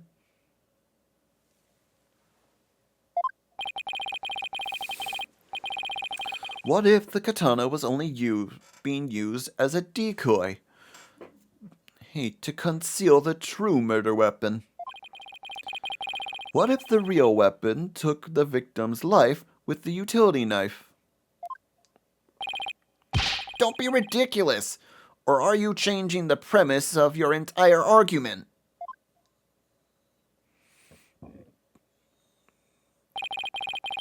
I'm merely observing the hypothetical situation derived from your logic. Miss Sykes could have put blood on the katana to make it look like the murder weapon, and then concealed the knife on her personage until Blackwell carried her away. That does clear up the contradiction between Miss Sykes' memories and the evidence. If, in fact, the murder weapon was the utility knife, then fate has dealt you a cruel hand. For you have just proven the knife's existence to the rest of us with your own logic. Objection! The prosecution is attempting to lead the court. Objection! You're the one attempting to lead the court, Mr. Wright, by forcing us to forget the facts of this case. Need I remind you that there are only 2 people in the lab at the time of the murder? And that the defendant herself recalls stabbing someone with her own hands. No! It matters not whether the murder weapon was a katana or a utility knife. As long as we know that the victim and the defendant were the only ones there, you cannot escape the fact that it was Athena Sykes who killed her own mother. I don't believe it. Why? Why does this keep happening? Every time I find a contradiction, it vanishes, and the suspicion keeps coming back. It's almost as if... Now you're finally starting to get it? Your contradictions keep vanishing because the charge is true. And the suspicion keeps coming back to the defendant because that's where it belongs. Phoenix Wright, when will you open your eyes and accept the truth? Yeah.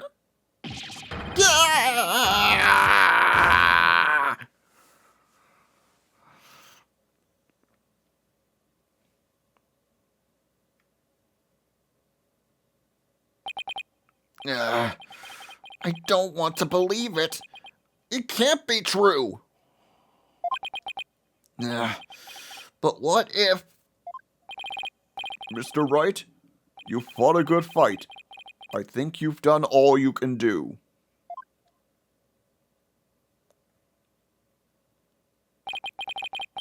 Is giving up really the only option?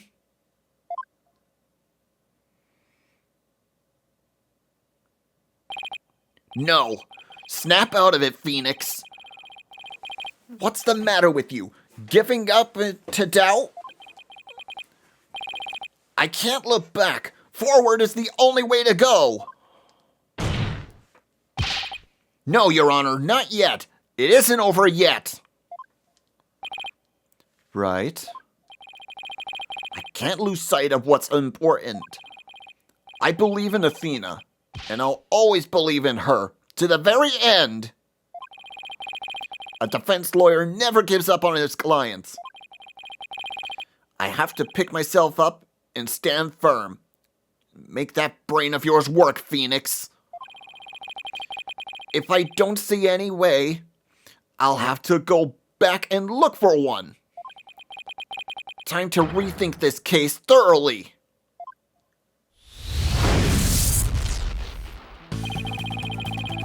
I can see that the fact that Athena must have stabbed someone with the utility knife.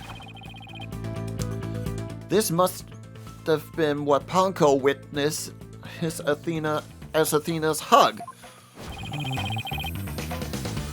But Prosecutor Blackwell didn't see the knife at the scene. This means that someone must have removed it from the lab before he arrived. Who could have taken the utility knife from the lab?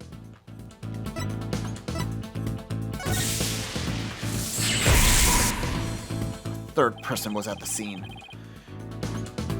If I trust in Athena, then I have to conclude that there was a third person at the scene. According to Ponko's testimony, Athena and her mother were the only ones there. So then, how did this third person manage to escape Ponko's detection? I know! This person must be fooled Ponko's facial recognition by covering...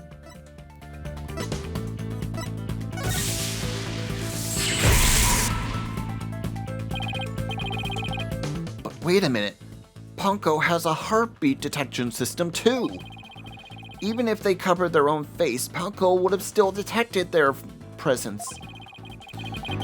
But she wouldn't have been able to tell who they were. Wait, that's it!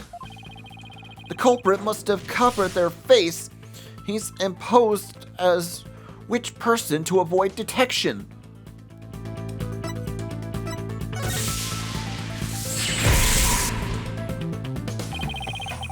If the culprit posed as the victim, that would explain why Ponko thought only she and Athena was there. All they had to do was take advantage of Ponko's basic recognition features. The culprit used this in order to pose as the victim.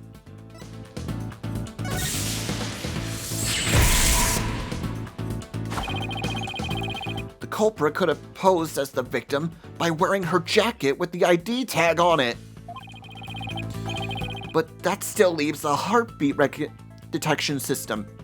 How did the culprit get around that? It wouldn't have worked if Ponko could detect a real Dr. Sykes' heartbeat too. So does that mean that the real Dr. Sykes already died at the time? If that's the case, then who did Athena stab?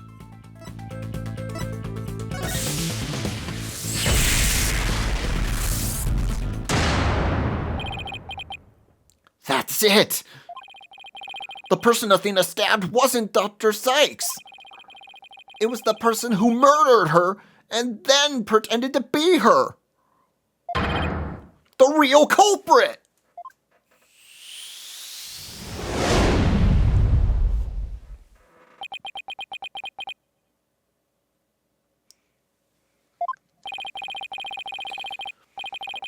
Now that Mr. Wright has finally finished thinking, let us bring this to a swift end. Please give us your verdict, Your Honor, so that we can move on onto the hostage negotiations. You are absolutely right, Mr. Edgeworth. I hereby... Objection! I didn't say I was finished. I was only pausing for a second. Because I realized something so shocking, I had to take a break to digest it. But now, I know for a fact that Athena is innocent. But Punko saw me. She witnessed the moment of the crime. Yes, Punko did witness something. She saw the hug. In other words, the moment you used the utility knife.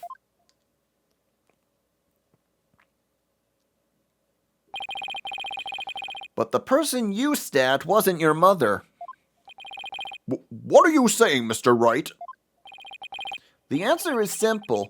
The person Miss Sykes stabbed was a third person posing as Dr. Sykes. What? Objection! Do you really expect us to swallow that, Mr. Wright?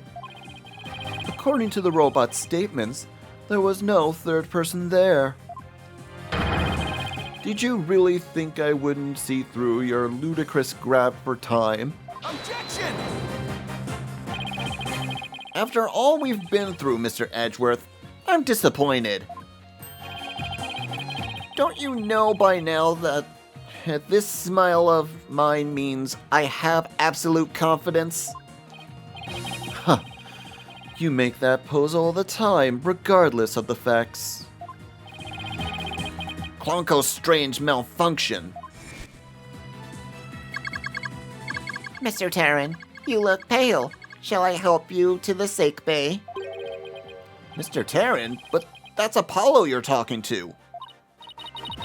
Oh, this hunk of junk here's mistaking Apollo for Clay. Maybe Apollo is possessed by Clay's ghost? That was another case of mistaken identity caused by the jacket tag ID. All because Clonko didn't read Apollo's facial features due to that eye patch. Like Mr. Edgeworth said, a mask can nullify a robot's facial recognition, and then all the person would have to do is wear a jacket with the victim's ID tag to pose as her. Objection! Of all the ridiculous theories, what good would a silly disguise like that do? Have you forgotten that the robot also has a heartbeat detection system? If there were a third person at the scene, the robot would have detected them. I'm sorry, Mr. Edgeworth, but that doesn't count for much, I'm afraid. Because by the time Dr. Sykes' heart had already stopped beating... What? So, does that mean... Yes, Your Honor. The person Miss Sykes stabbed...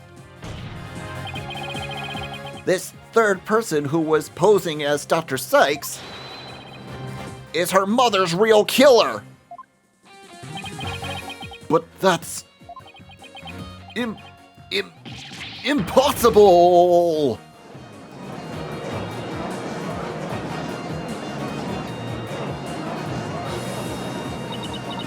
A mask? The person I stabbed was wearing a mask?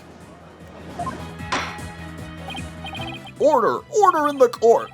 Miss Sykes, did you say something? A mask? Yes, I remember. Athena? What is it? I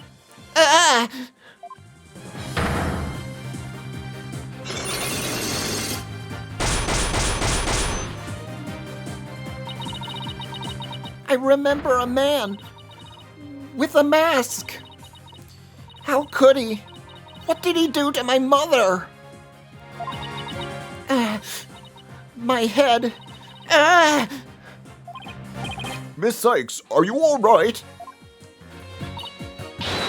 No!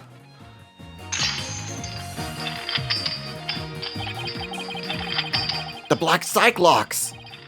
They're breaking!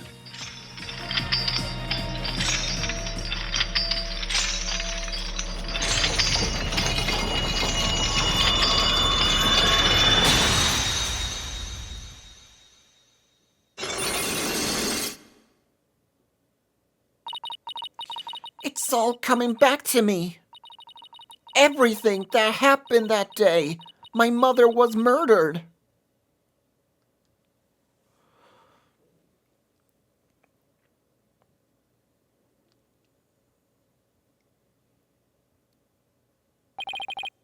They're gone!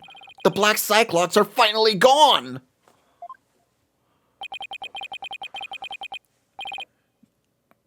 You didn't really stab your mother, did you? It's all right, Athena. Just tell us what you saw that day. I was drawing a picture. When I was done, I went to show it to my mom. I opened the door, and then...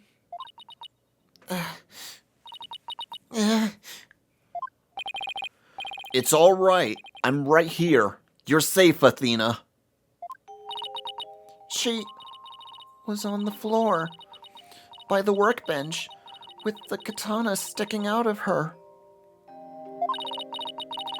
There was a handkerchief over her face, but I knew it was her by her clothes.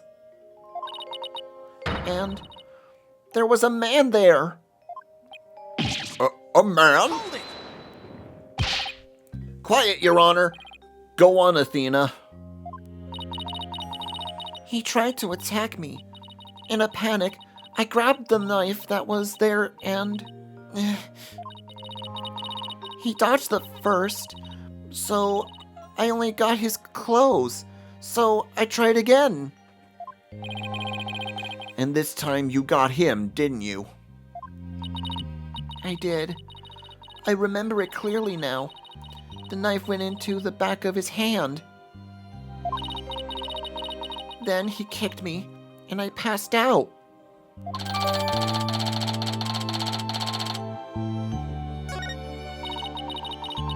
When I came to, my mother wasn't moving. I had to do something. I had to fix her, I thought. So I asked Ponko to move her to the operating table.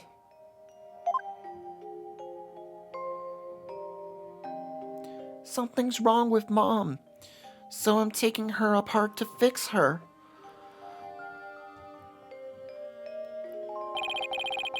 So that's why she said that. Your Honor, as you can see, the defendant has just given us a critical new testimony. A man was there before Miss Sykes arrived. A man who covered the victim's face and put on the victim's jacket. This man is the real culprit. Miss Sykes, do you have any idea who this man was? No, I'm afraid I don't. A few moments ago, Miss Sykes mentioned a mask. Athena, can you tell us anything else about that? Yes, the mask.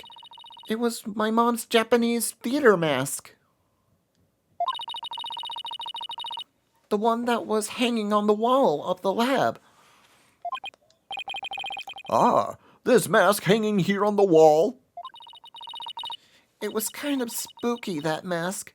My mom used to tell me that a gnome mask even has the power to turn an ordinary human being into a phantom. A phantom? It does seem that a new suspect has emerged. That would mean that all suspicion against Miss Sykes has... Hold it!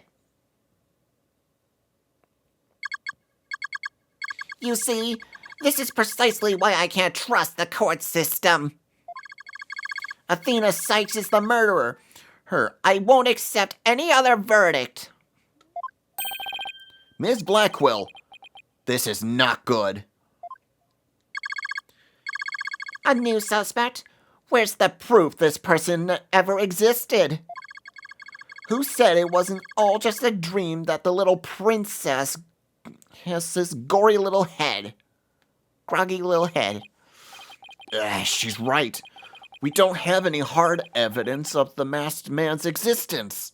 Objection! Thank you, Mr. Wright. I'll never be able to repay you for all you've done. But I'm fine now. Just because I can say with certainty that I didn't kill my mother. Athena, I'm so glad for you. More and more memories are coming back now. So I'd like to say one thing if I could. Punko came to the robotics lab at about 2 p.m. to recharge. I went to the robotics lab at about 2 p.m. for my regular recharge. Just as I was about to charge up, Athena came in and hugged Mommy Metis. And then Mommy Metis fell down. After that, I was recharging, so I don't know anything. I see where you're going with this. If Mommy Metis were really the killer in disguise... Right. Then he must have been at the robotics lab before 2 p.m. Do I have anything here in the evidence that can help me prove this person came into the lab? Take that! This is Prosecutor Blackwell leaving the scene after the incident at around 3 p.m. What I'm wondering is, does the video show anyone else passing through there before then? I don't see anything in the investigation report. It looks like they didn't check. Just as I thought. So if we rewind the footage and go back to around 2 p.m., we should be able to see the true culprit leaving the scene. Very well then, let's take a look.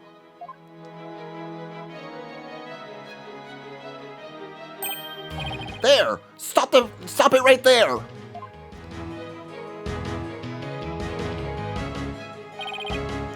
It's just like you said. There is a man leaving the scene of the crime. Miss Sykes, do you remember this person? That's him. I'm sure of it. He's wearing my mother's jacket. I did, but what I really wanted to see was her jacket. That jacket on display? That was Dr. Sykes?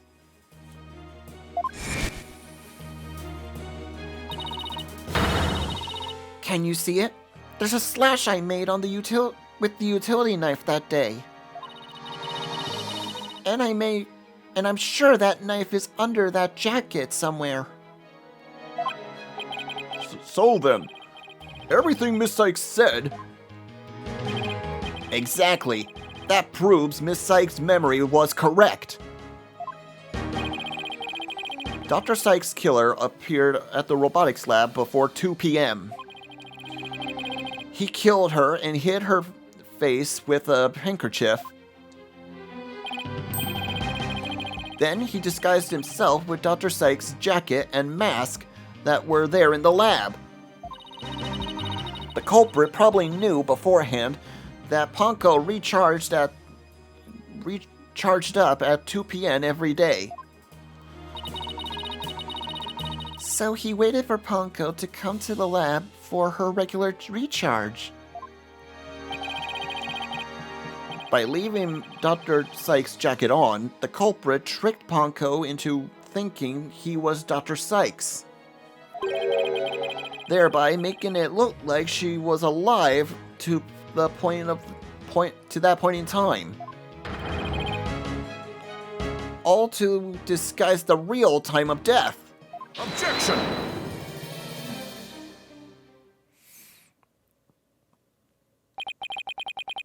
It's a nice theory, Mr. Wright, but I'm afraid that's just not possible. What? Why not?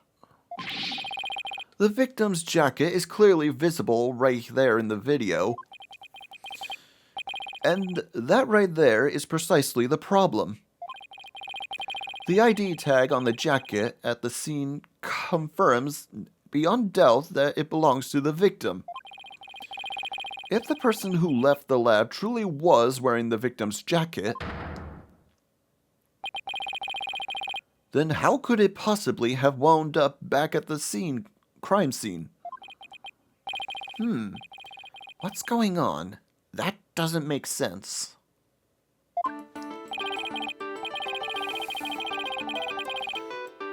Edward's right. If the culprit was wearing the jacket, how did it get back to the lab?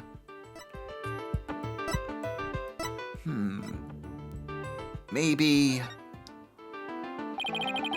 The killer used the jacket as a disguise to make his escape, but in order to conceal that fact, he had to get the jacket back to the crime scene.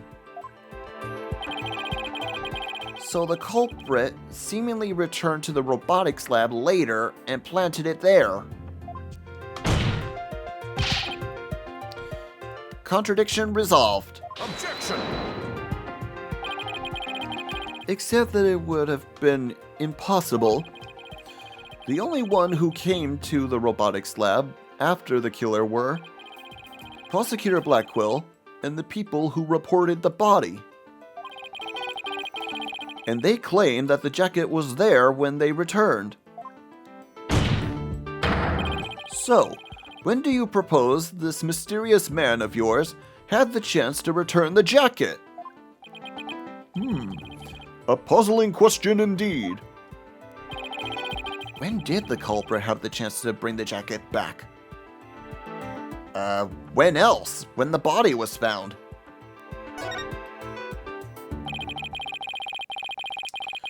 The only time the culprit could have returned the jacket was when the body was found. Mr. Wright, do you realize the implication of that argument? I do. Most people, when they come across a murder, focus their attention on the body. The culprit could have taken advantage of that split second to plant the jacket. In other words, the true culprit of the case, the man known as the Phantom, was one of the first people to discover the body. I would have never thought of that.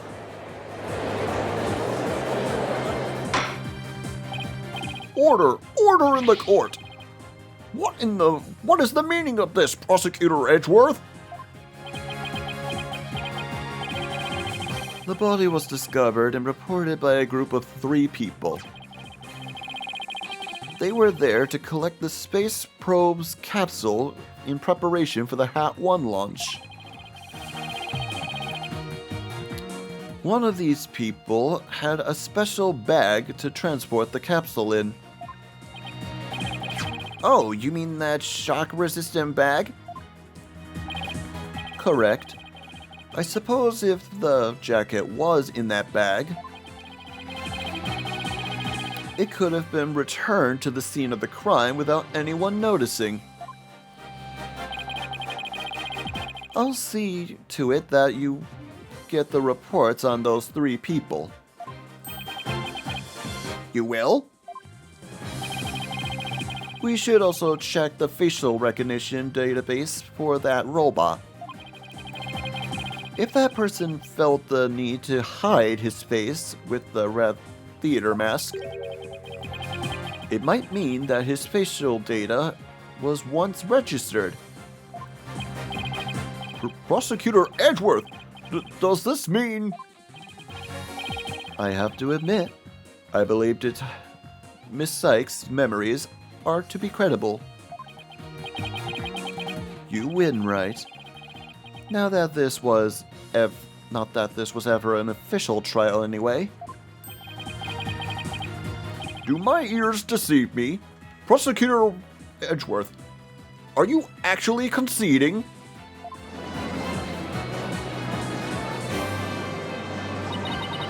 Is it true, boss? Does this mean I can't believe it. It's over. I won! I proved that both Athena and Prosecutor Edgeworth, Ed Blackwell are innocent.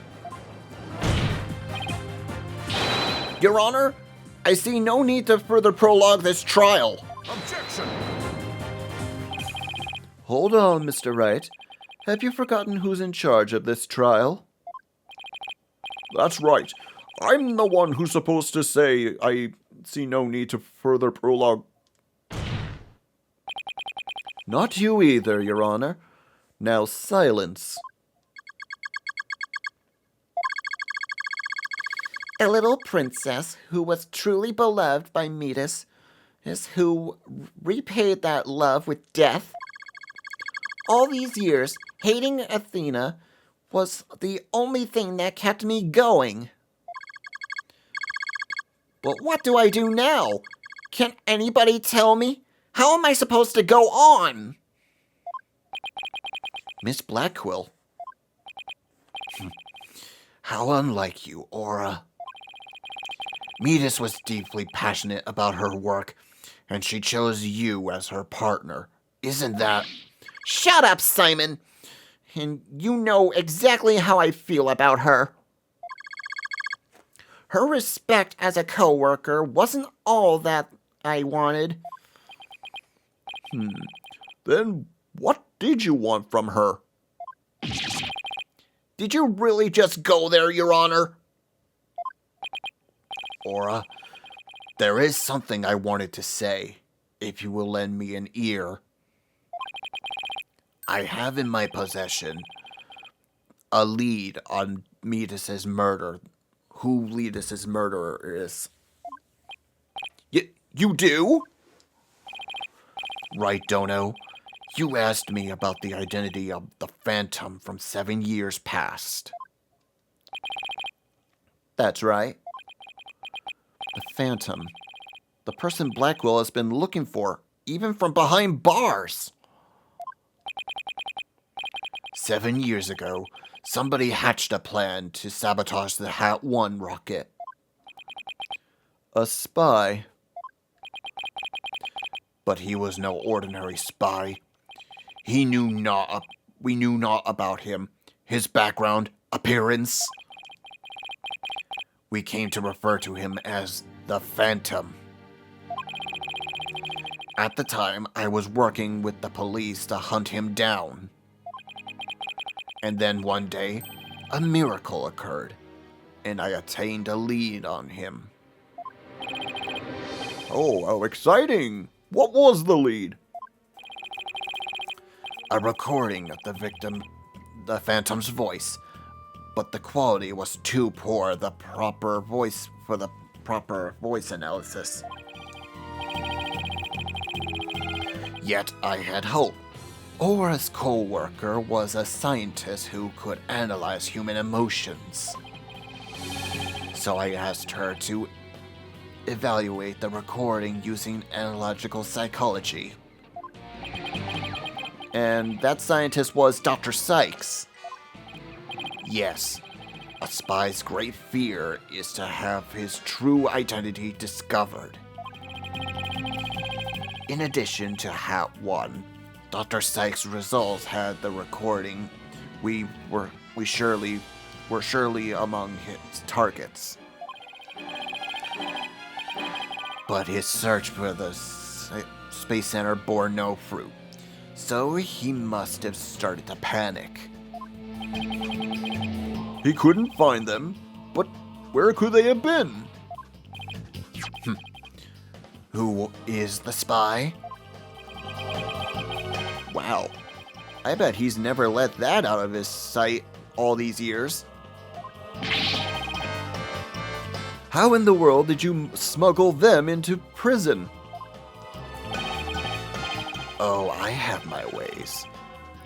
What's more, my partner is especially talented at that sort of thing.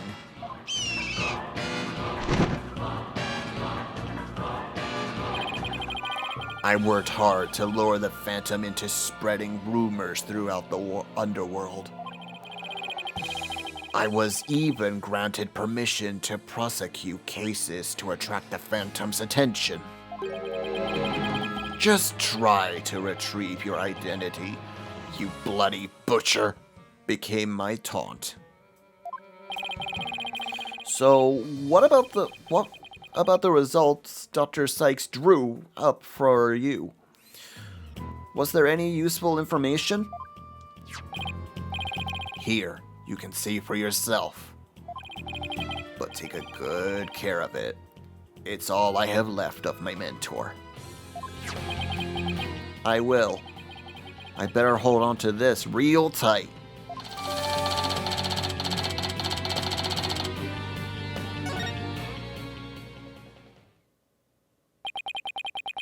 Psychological profile classified. Emotional output of this voice extremely weak compared to typical voices. Subject deemed to have unique psychological makeup with almost no emotional fluctuation.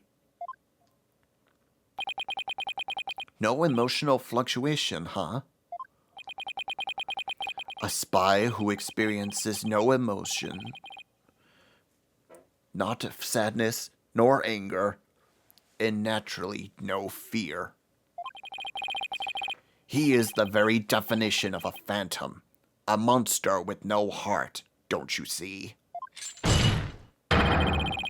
This creature is the rot that destroyed our lives, and set what ails us all into motion. The Phantom indeed. A fitting name for the one who has brought darkness to our world. Well then. It seems a fate image of this man has started to take shape. Based on what we have learned, I'd like all of you to conduct further investigation. This is no formal trial, but I do want to follow protocol. If I may, I'd like to hand down my verdicts and bring these proceedings to an end. Whatever. Do what you want. You'll hear no objections from me. Yes, please, Your Honor. It's over. It's finally over. Very well. In this case, Prosecutor Blackwell, could you please take the stand?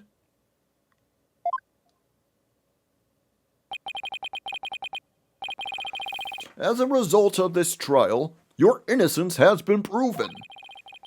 The verdict handed down 7 years ago is hereby overturned.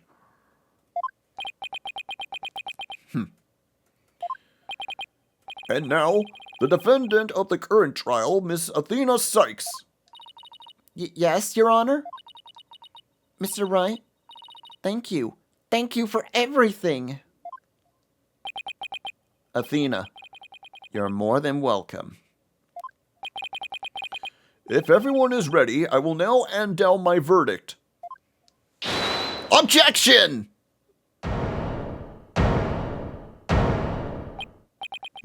You!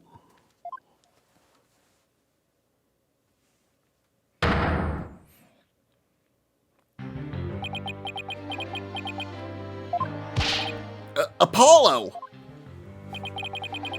What is the meaning of this? Congratulations, Mr. Wright and Prosecutor Edgeworth. You uncovered the truth from 7 years ago, and you saved Prosecutor Blackquill. However, I can't allow this trial to end just yet. What are you doing, Apollo? Why? Why would you do this to us?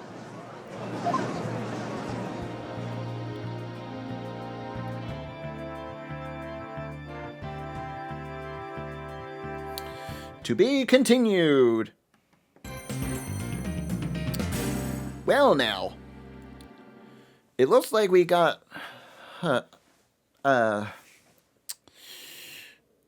Prosecutor Blackquill off his fraudulent from 7 years ago, and just as we're about to get Athena off the hook, in comes Apollo trying to get us to continue this trial for some reason. What could his reason be? And who is the Phantom?